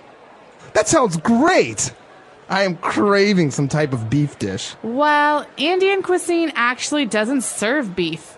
You see, cows are a sacred animal, a very important element in the Hindu religion, so beef is not eaten. I see. So what are we having? Chicken? There are many amazing dishes to choose from. We can have some chicken tikka masala, which is an amazing curry. It's a bit spicy, but I think you can handle it. Sounds good. I've always heard that Indian spices give a rich flavor to food. Yeah. Also, we can have some naan bread, which is baked in a tandoori oven. Since you don't use any utensils to eat, you can use this bread to scoop up the curry or rice. What about veggies? Oh, they have a good variety of vegetable-based dishes like palak paneer, vegetable samosas, or dal. It all sounds so exquisite. I can't wait. All right, we're back. So now let's take a look at those dishes on Language Takeaway Part 2. Oh, Marco, these lessons are making me so hungry. We've been doing them for a couple weeks now, and this one is no exception. We talked a little bit today about chicken dishes and vegetable dishes, but a very general kind of dish in Indian food is a curry. That's right, a curry. Now, this is a noun, and it's a dish that has a variety of spices in it. That's right. So there are many different flavors, not just one flavor. You can have chicken curries and vegetable curries and mutton or lamb curries. But the thing that you need to remember in Indian food is that there's usually different colors of curry. Red, yellow, or green curries. That's right. Exactly. So the dishes are usually called curries, and an example of a curry, we have a chicken tikka masala curry. Okay, so we know that there's chicken in it, and tikka means that it's grilled chicken, and masala is the name of the spice or the curry, the spice that's in that curry. Exactly. So a curry is kind of like a thick sauce with pieces of chicken in it. In this case, for the chicken tikka masala, it's a little bit spicy, and it's color red.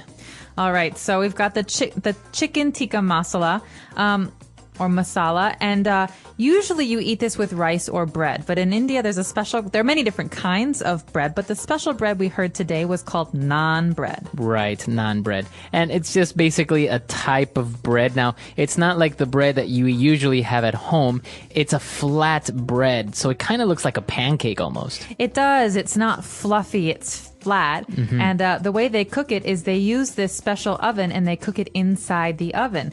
Now the question is, what is that oven called, Marco? That's right. The oven that we heard is a tandoori oven. Okay, so tandoori is just the name of this oven. It's also a style of cooking in India. And it's actually one of my favorite kinds of Indian food because you have these many different kinds of grilled meats. You can have tandoori chicken, tandoori mutton, things like that. Exactly. So a tandoori oven is a type of oven usually made from clay. That's why it's called tandoori.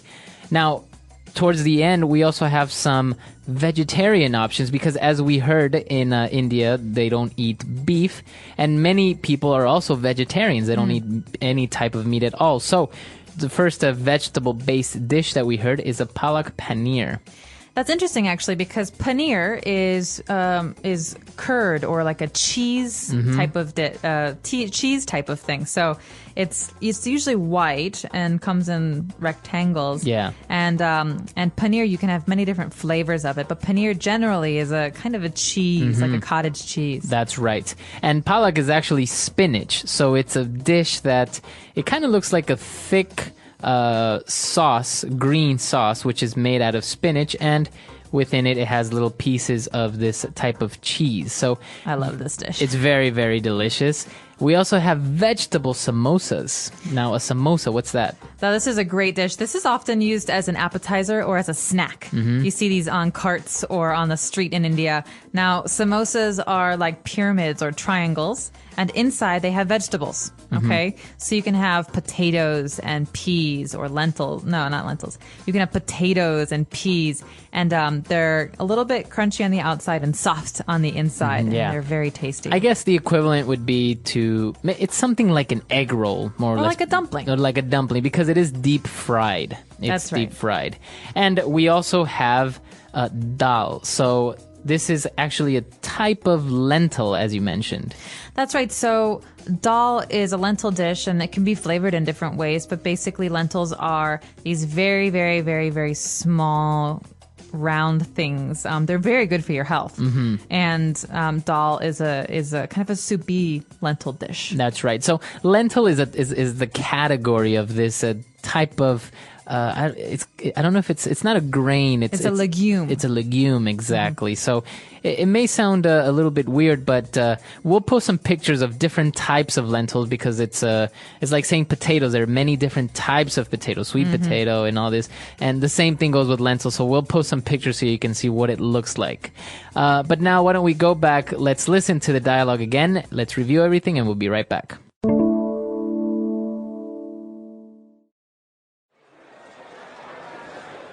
So, where is this mystery restaurant that we're going to? It's an Indian restaurant. I know you have never had Indian food, so I thought you might want to try it. That sounds great! I am craving some type of beef dish. Well, Indian cuisine actually doesn't serve beef. You see, cows are a sacred animal, a very important element in the Hindu religion, so beef is not eaten. I see. So what are we having? Chicken? There are many amazing dishes to choose from. We can have some chicken tikka masala, which is an amazing curry. It's a bit spicy, but I think you can handle it. Sounds good. I've always heard that Indian spices give a rich flavor to food. Yeah. Also, we can have some naan bread, which is baked in a tandoori oven. Since you don't use any utensils to eat, you can use this bread to scoop up the curry or rice. What about veggies? Oh, they have a good variety of vegetable-based dishes like palak paneer, vegetable samosas, or dal. It all sounds so exquisite. I can't wait. All right, we're back. So Indian food has a reputation of being spicy, but it's very, very delicious. That's right. And you know, what people always tell me, at least my Indian friends always tell me, is that saying Indian food is like saying Chinese food. We have some general idea, but every different part of India has its own special foods. That's right. And so what we get in America at Indian restaurants might not be the same as what we get at Indian restaurants in India. So I just want to say that. But generally, you can find these dishes at any Indian restaurant in America. That's right. Actually, if next time you're in an Indian restaurant or if you ever go, ask them from what region or what area of India the food is from, because it may be northern Indian cuisine, and obviously that is going to be a little bit different than maybe the southern. I think the southern is supposed to be spicier. Exactly. And it's just like in every country, even in our own home countries, maybe the food from the coast or from the north will be different from the south or the inlands. And I just want to make one more comment. One of my favorite things to do that many Indian restaurants offer in America is the lunch buffet. So a buffet is basically a self-serve of food. So the restaurant will put out many different dishes, and you can take as much as you want of each, but you pay one price. All right, so it's $11.99 or something. That's $12.99. very, very good. And so I often do this when I'm home in the States, and I just, I get to pick my favorite dishes and I eat as much as I want. And actually, I think one other thing that's worth mentioning, we didn't mention in the dialogue, but Indian sweets and the tea is very, very good. The milk tea that they drink in India is delicious, and the sweets are very, very good. That's right. They're famous for being very good and not very healthy for you. Yeah, but, exactly. They're very sweet. If you're in an Indian restaurant, take note. Look for these different things and let us know. Do you like to eat Indian food? If so, what's your favorite dish? All right. So we'll see you guys at our website, EnglishPod.com. And until next time. Bye. Bye.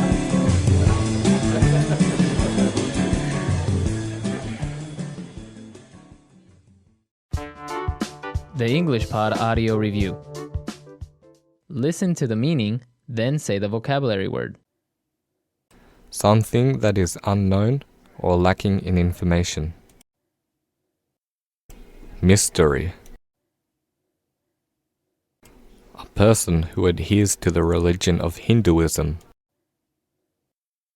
Hindu. A style or quality of cooking. Cuisine. A stuffed pastry, triangular in shape. Samosa. A meal containing lentils. Dal. Possessing qualities of unusual delicacy and fine craftsmanship. Exquisite. Chicken marinated in yogurt and spices, served in tomato sauce. Chicken tikka masala. Holy. Sacred. Want something very much. Craving. Let's try that faster. Holy. Sacred. A meal containing lentils. Dal. A person who adheres to the religion of Hinduism. Hindu. A stuffed pastry, triangular in shape. Samosa. A style or quality of cooking. Cuisine. Chicken marinated in yogurt and spices, served in tomato sauce. Chicken tikka masala. Possessing qualities of unusual delicacy and fine craftsmanship. Exquisite. Want something very much. Craving. Something that is unknown or lacking in information. Mystery. Now say the word and hear it in a sentence. Cuisine.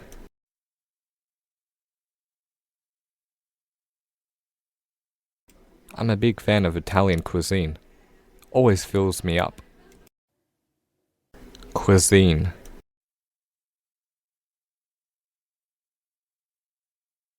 My friend is coming over tonight to cook his regional cuisine for me. Cuisine.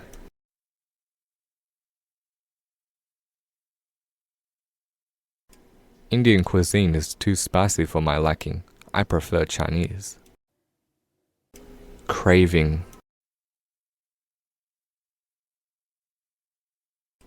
I'm craving for some chocolate right now. Craving.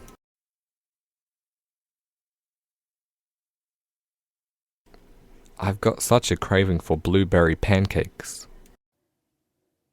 Craving.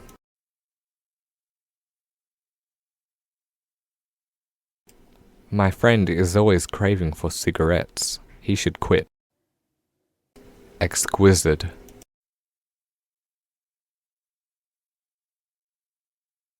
The new art at the museum was truly exquisite. Exquisite. Her voice is exquisite when she sings. Exquisite.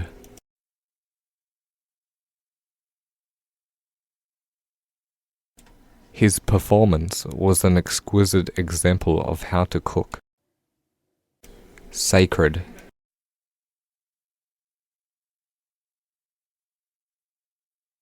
Cows are sacred in India. That's why they do not eat beef. Sacred.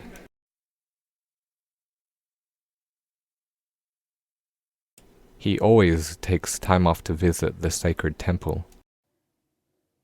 Sacred.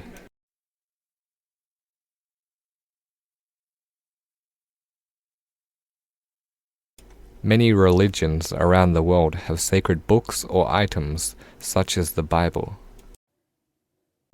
Mystery.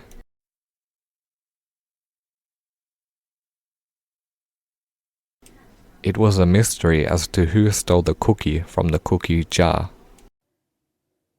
Mystery. No one knows how to solve this mystery. Mystery.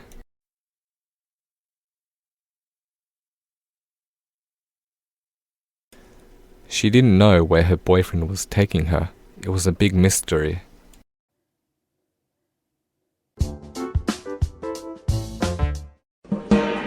Hello, everyone, and welcome to English Pod. My name is Marco. My name is Catherine, and we've been traveling around the world eating different foods from different countries, and today we're in Thailand. That's right. Thai food is one of the most popular types of food around the world, especially because of that specific Asian taste it has. And so we're going to jump right into this dialogue today and see what we have prepared for you today.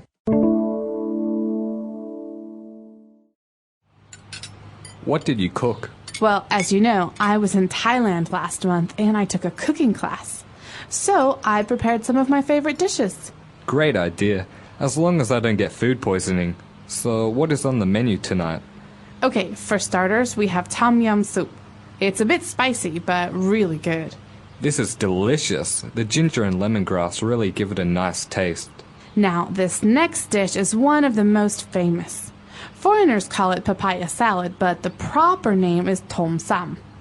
It is a spicy salad made from a mix of fresh vegetables, including shredded, unripened papaya and tomato.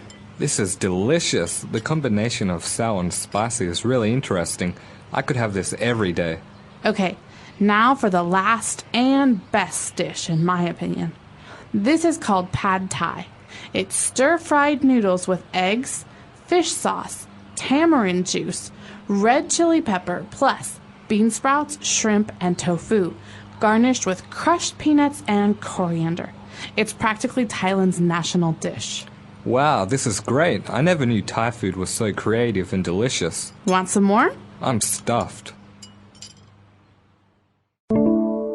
All right, so we've got a number of different dishes we'd like to talk about, as well as phrases. So let's look at some of those dishes and important keywords and language takeaway.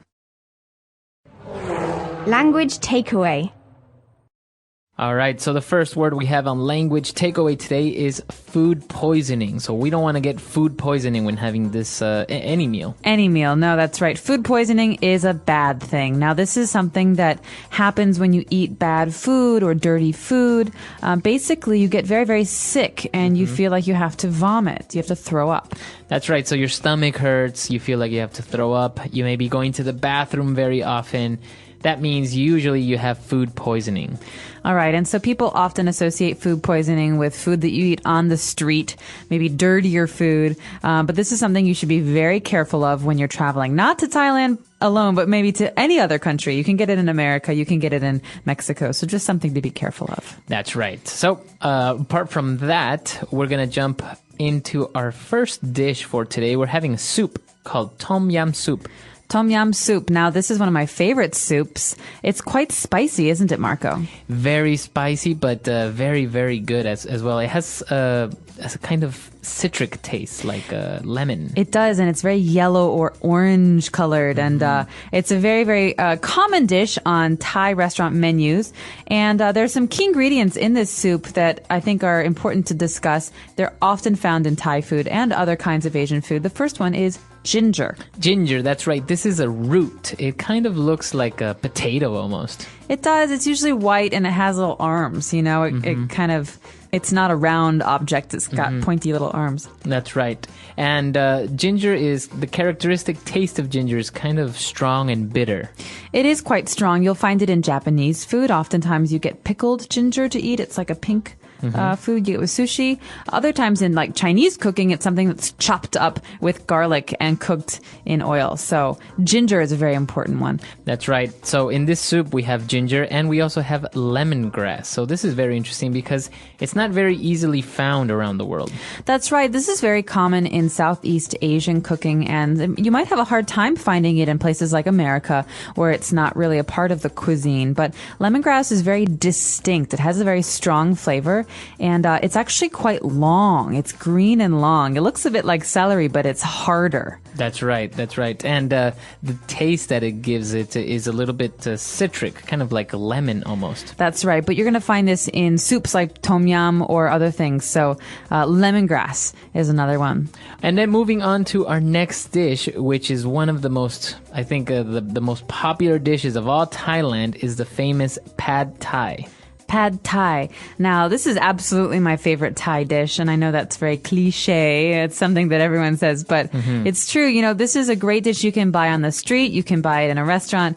It's basically a noodle dish, right? That's right. It's stir-fried noodles with eggs and peanuts are the most, like the key ingredients in there. That's right. But you might also get a little bit of hot red pepper, some sugar, some lime, and the noodles are flat. They're not round. That's right. And actually, one of the key ingredients also that gives it this very distinct taste is tamarind juice. All right, tamarind juice. This is, again, another one of those flavors from Southeast Asia that you might not find in many other places, certainly not America. Now, tamarind, they're funny-looking things. They look like peas, but they're dark brown. That's right. So tamarind juice gives it this kind of sweet flavor. So this is the interesting thing about pad Thai, is that you have these sweet flavors from the tamarind juice, from even the fish sauce, combined with chili. So it's kind of like a spicy, very sweet taste. And then you have citrus. You have some lime maybe and some sugar. So it's a lot of different tastes and flavors, but it's a really magical combination. That's right. So that's all we have for language takeaway. Why don't we take another listen to our dialogue?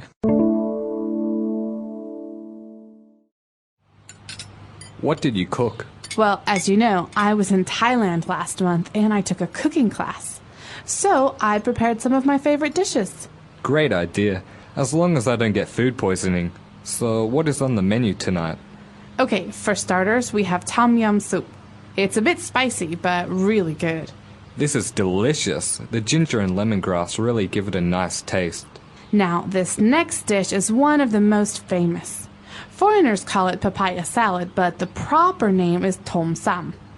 It is a spicy salad made from a mix of fresh vegetables, including shredded, unripened papaya and tomato. This is delicious. The combination of sour and spicy is really interesting. I could have this every day. Okay, now for the last and best dish, in my opinion. This is called pad Thai.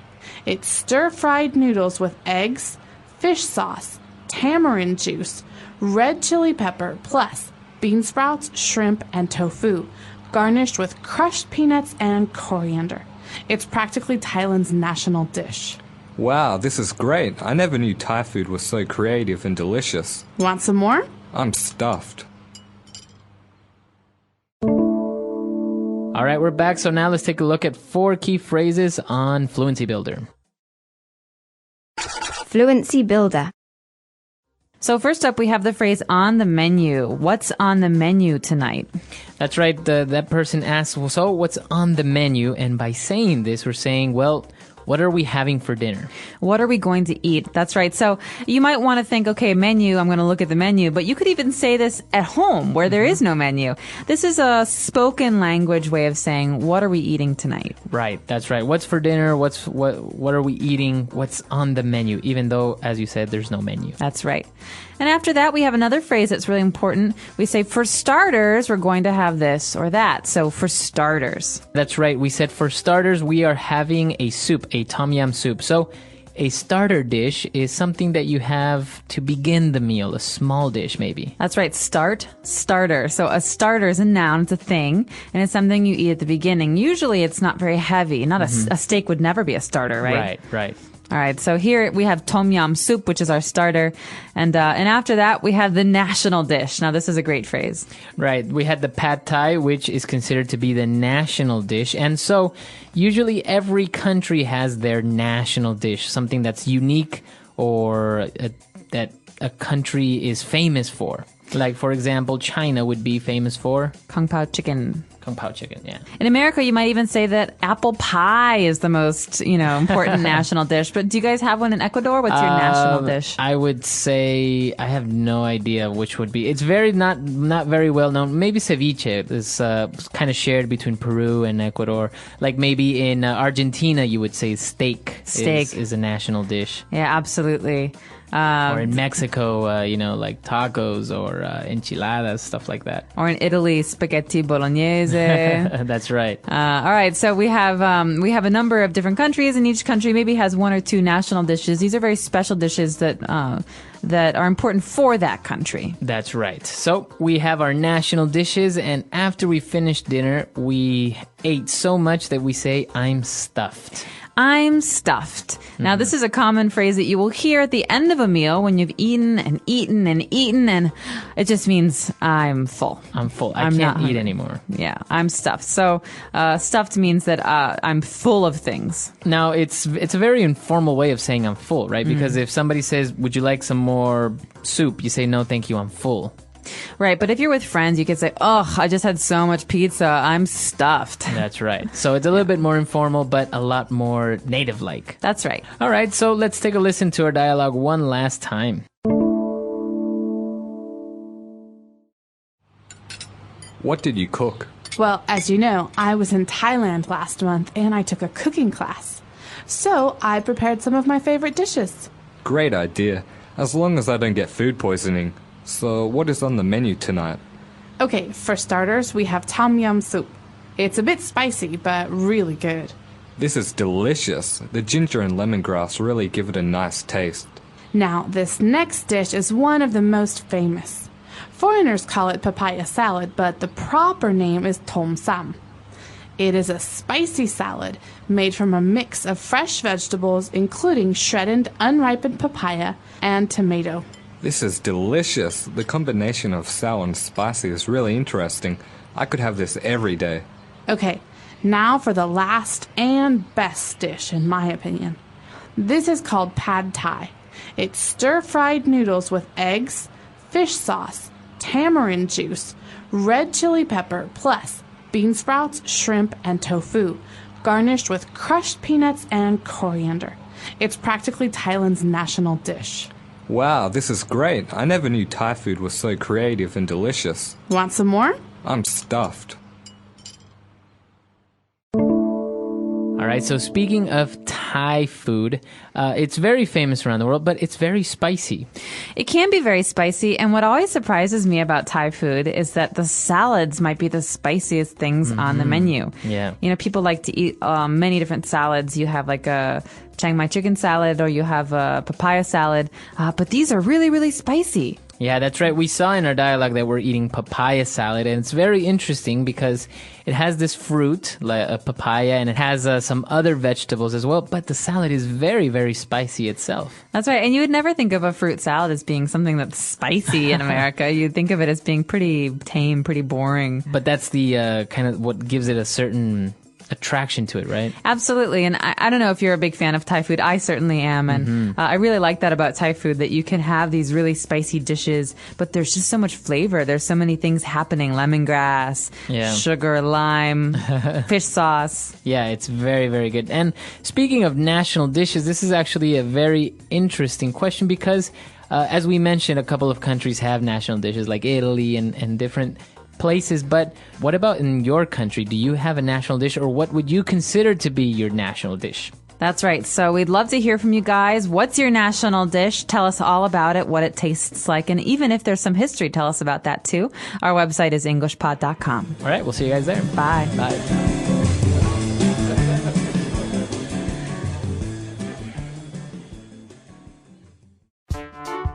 The English Pod Audio Review. Listen to the meaning, then say the vocabulary word. The result of mixing two or more things together. Combination.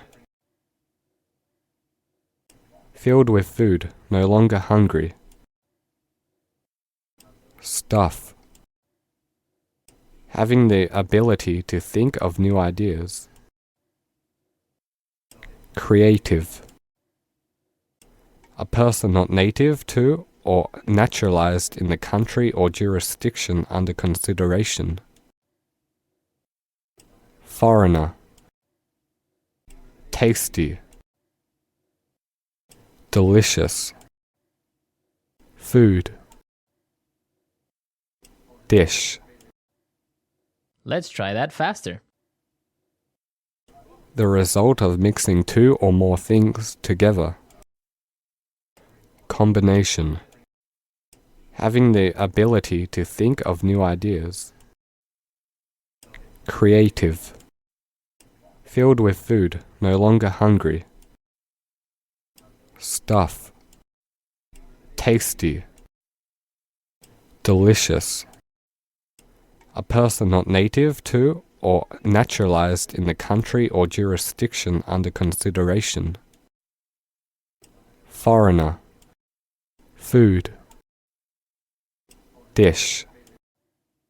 Now say the word and hear it in a sentence. Stuff.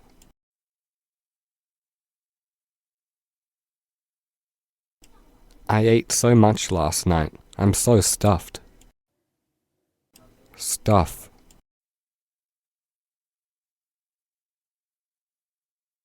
Don't stuff yourself with too much candy. We still have dinner left. Stuff.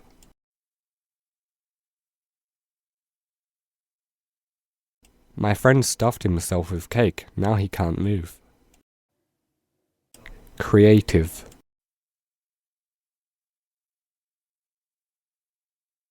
Your cooking is so creative. I wish I was good as you. Creative.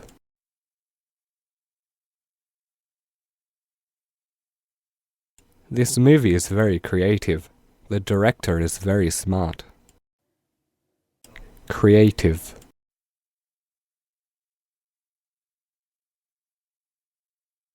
I like people who are creative, who think outside the box.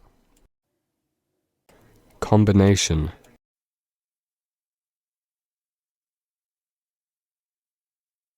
This is a great combination. The flavors really work well together. Combination.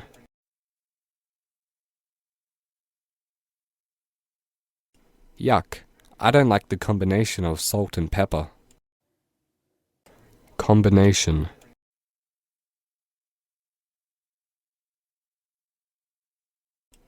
I wonder if the coach has thought of any new combinations for the match. Foreigner.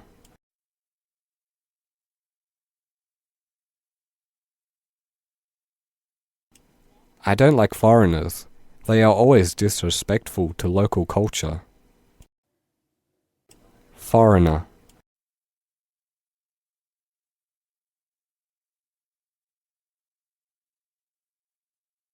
It is important as a foreigner living overseas to at least attempt to learn the local language. Foreigner.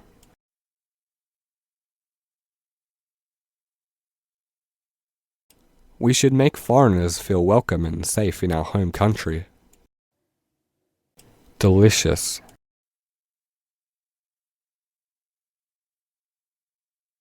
This lunch was delicious. Thank you very much. Delicious.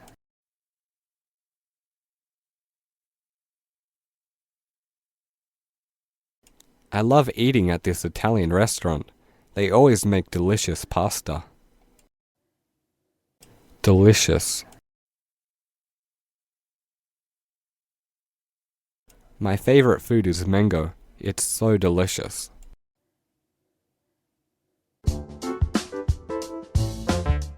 Hello, everyone, and welcome to English Pod. My name is Marco. My name is Catherine, and today we're celebrating a very important and very special American holiday. That's right. Today we are celebrating and talking about Thanksgiving, a very, as you say, traditional and big holiday in the United States. That's right. So this year it's on November 25th. It's always on a Thursday. Let's check out our dialogue to hear about what happens at this special dinner and why this is a holiday, and then we'll be back to talk about it in just a moment.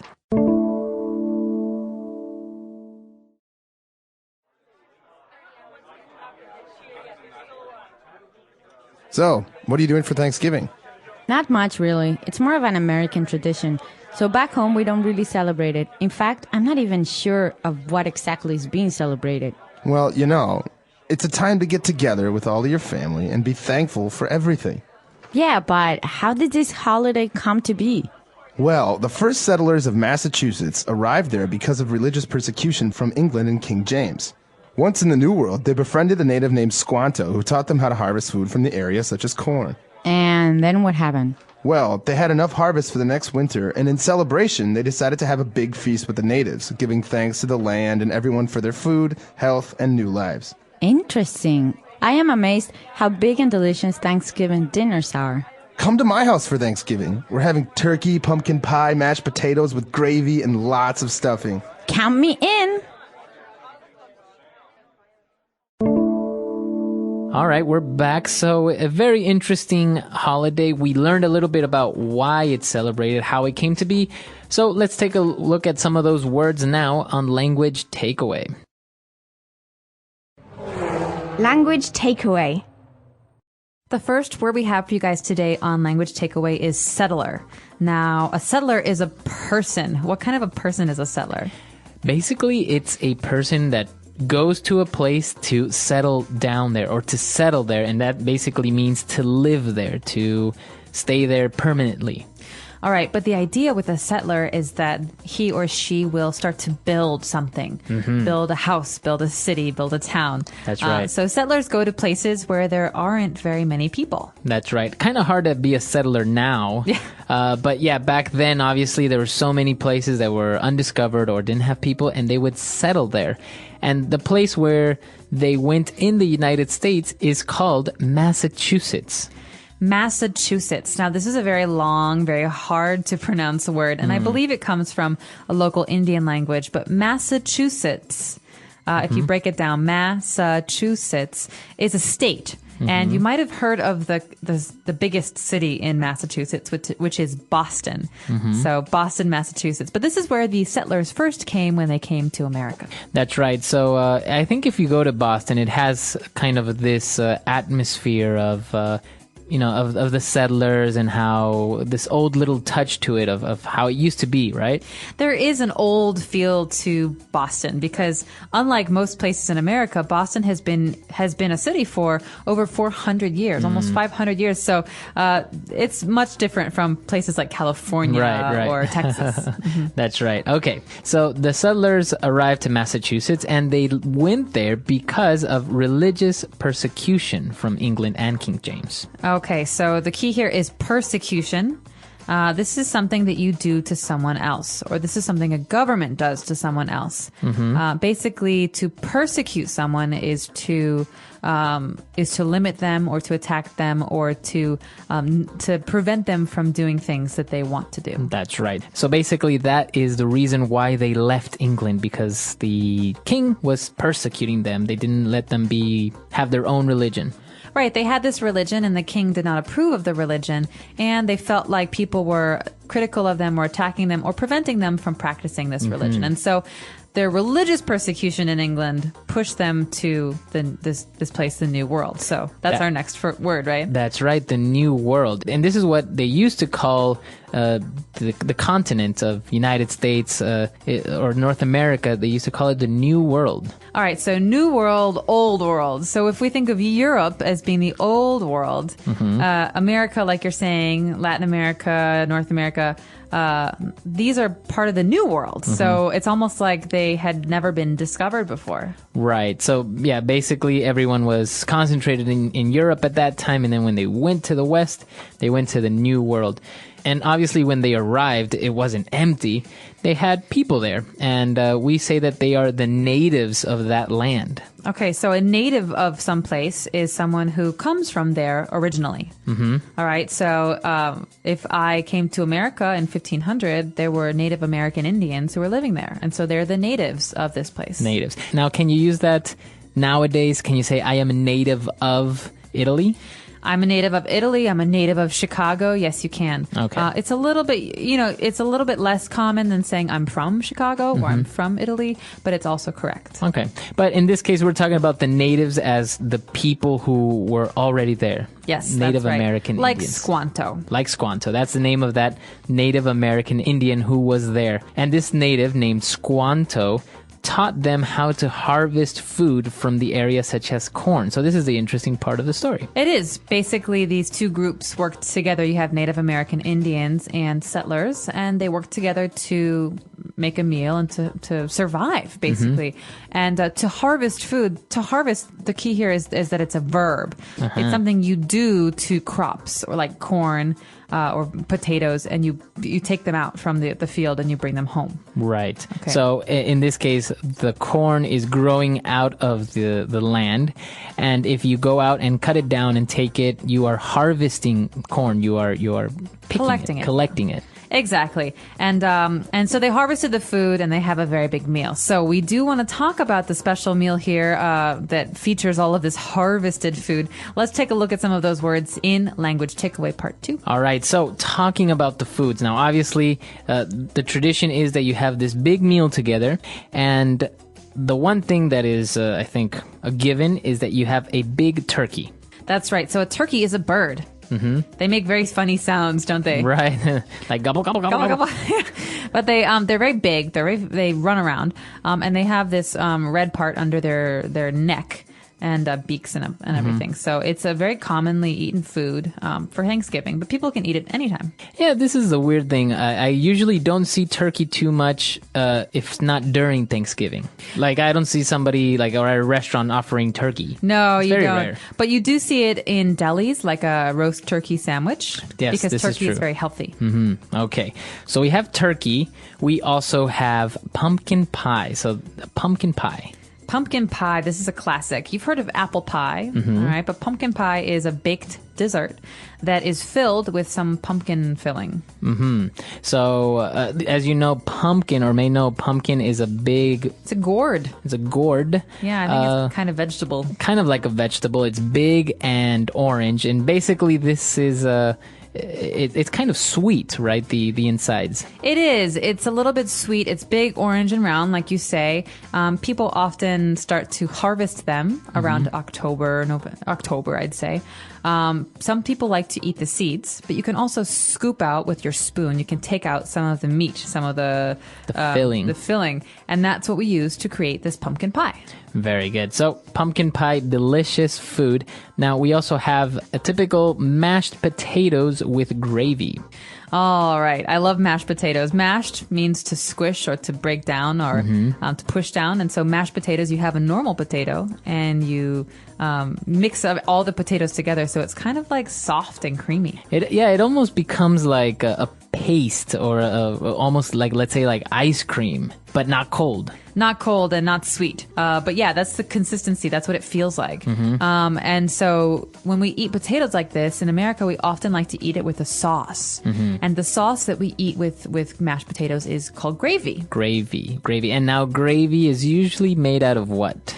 Gravy is made from, well, you can make different kinds of gravy, but the way that we make it at my house is we take all of the juice from the turkey, because when you bake a turkey in the oven, some on the bottom of the pan, you'll get some liquid, some water, some fat, and you use that to make a gravy. So okay. it's brown and it's very salty and delicious. Awesome. Sounds delicious. And to end things, we have stuffing. Now, this stuffing is goes inside the turkey, right? But then you take it out.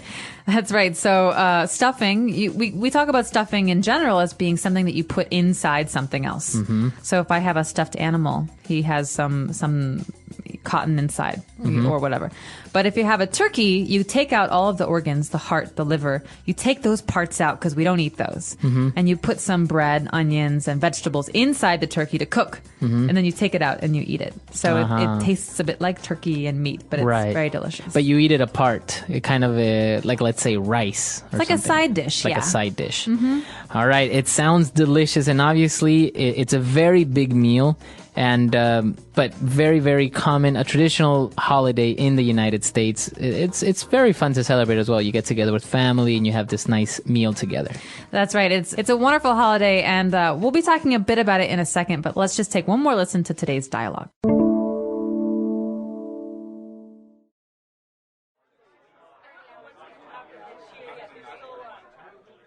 So, what are you doing for Thanksgiving?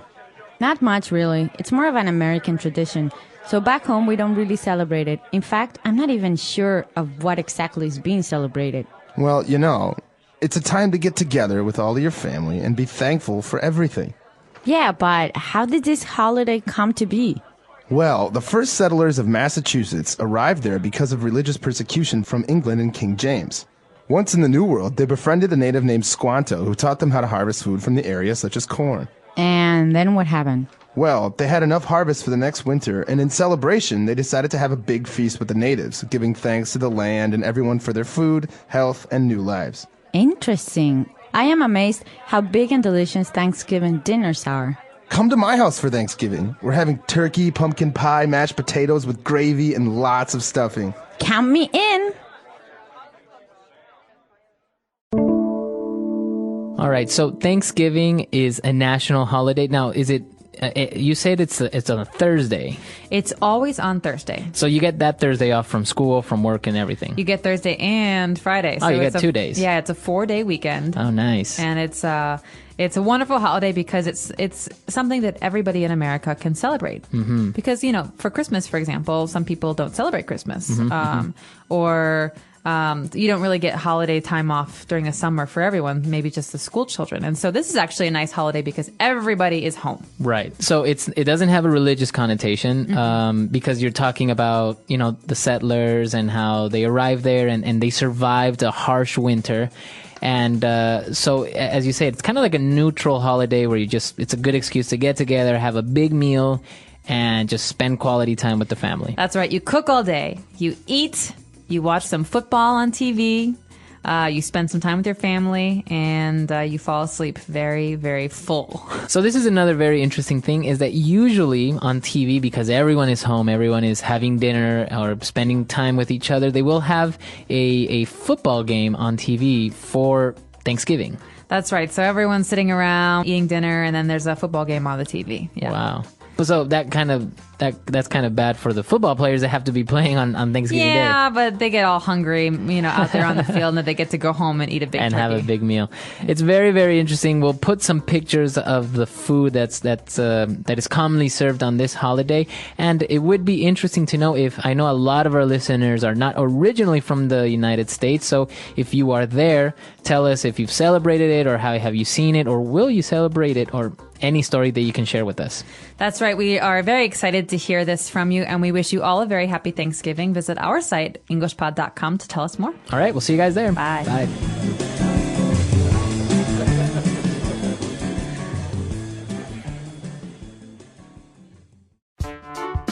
The English Pod Audio Review.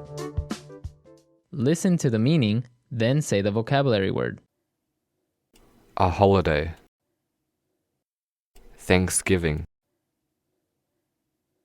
Special way of doing things that is accepted by the majority. Tradition. Hold a feast in memorial of something.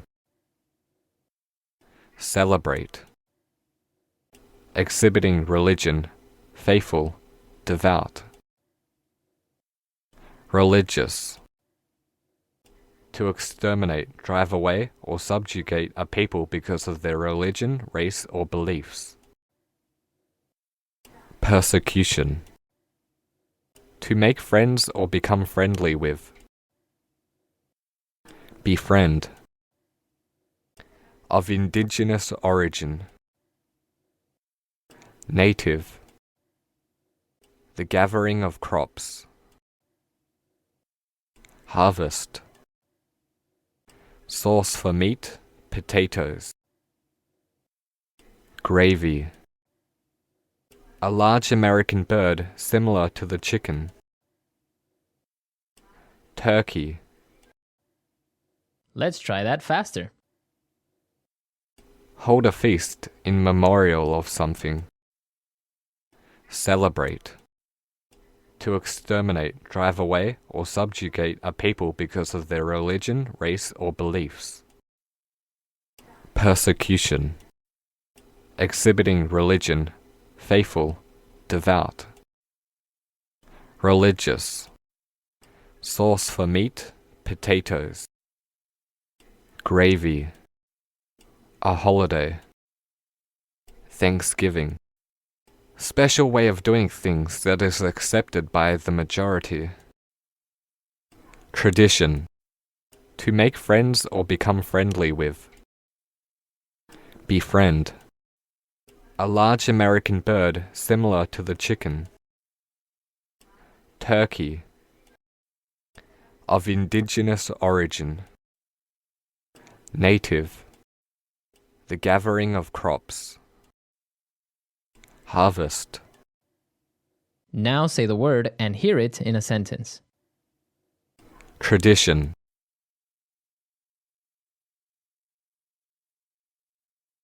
A great Australian tradition is going to the beach after Christmas Day. Tradition.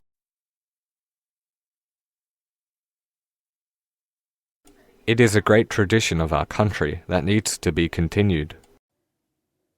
Tradition.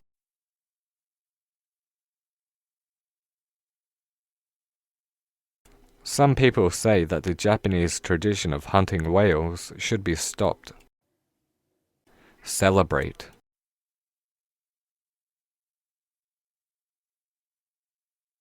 I love to celebrate Christmas. I always get lots of presents. Celebrate.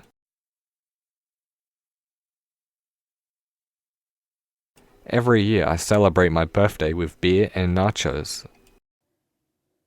Celebrate.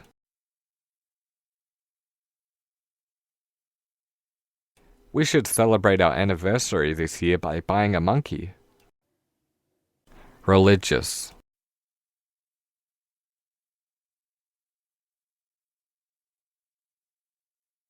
I don't feel that I'm a very religious person. I go to church maybe twice a month. Religious.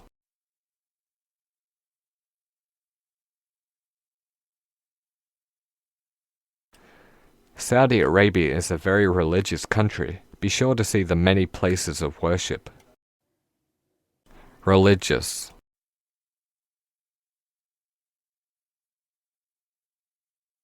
This television channel feels religious, not my cup of tea. Persecution.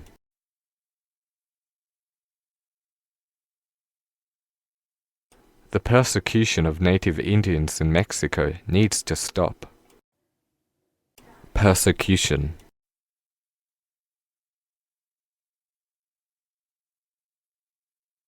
I think the current religious persecution in our society needs to be stopped. Persecution.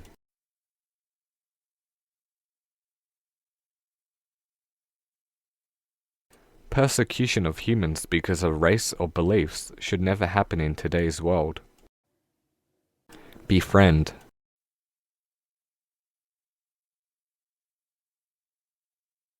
You should be careful in befriending strangers. It can be dangerous. Befriend.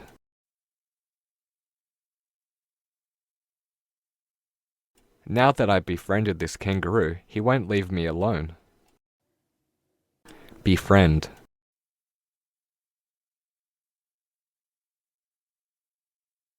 I told my son to befriend whoever doesn't have a friend at his school.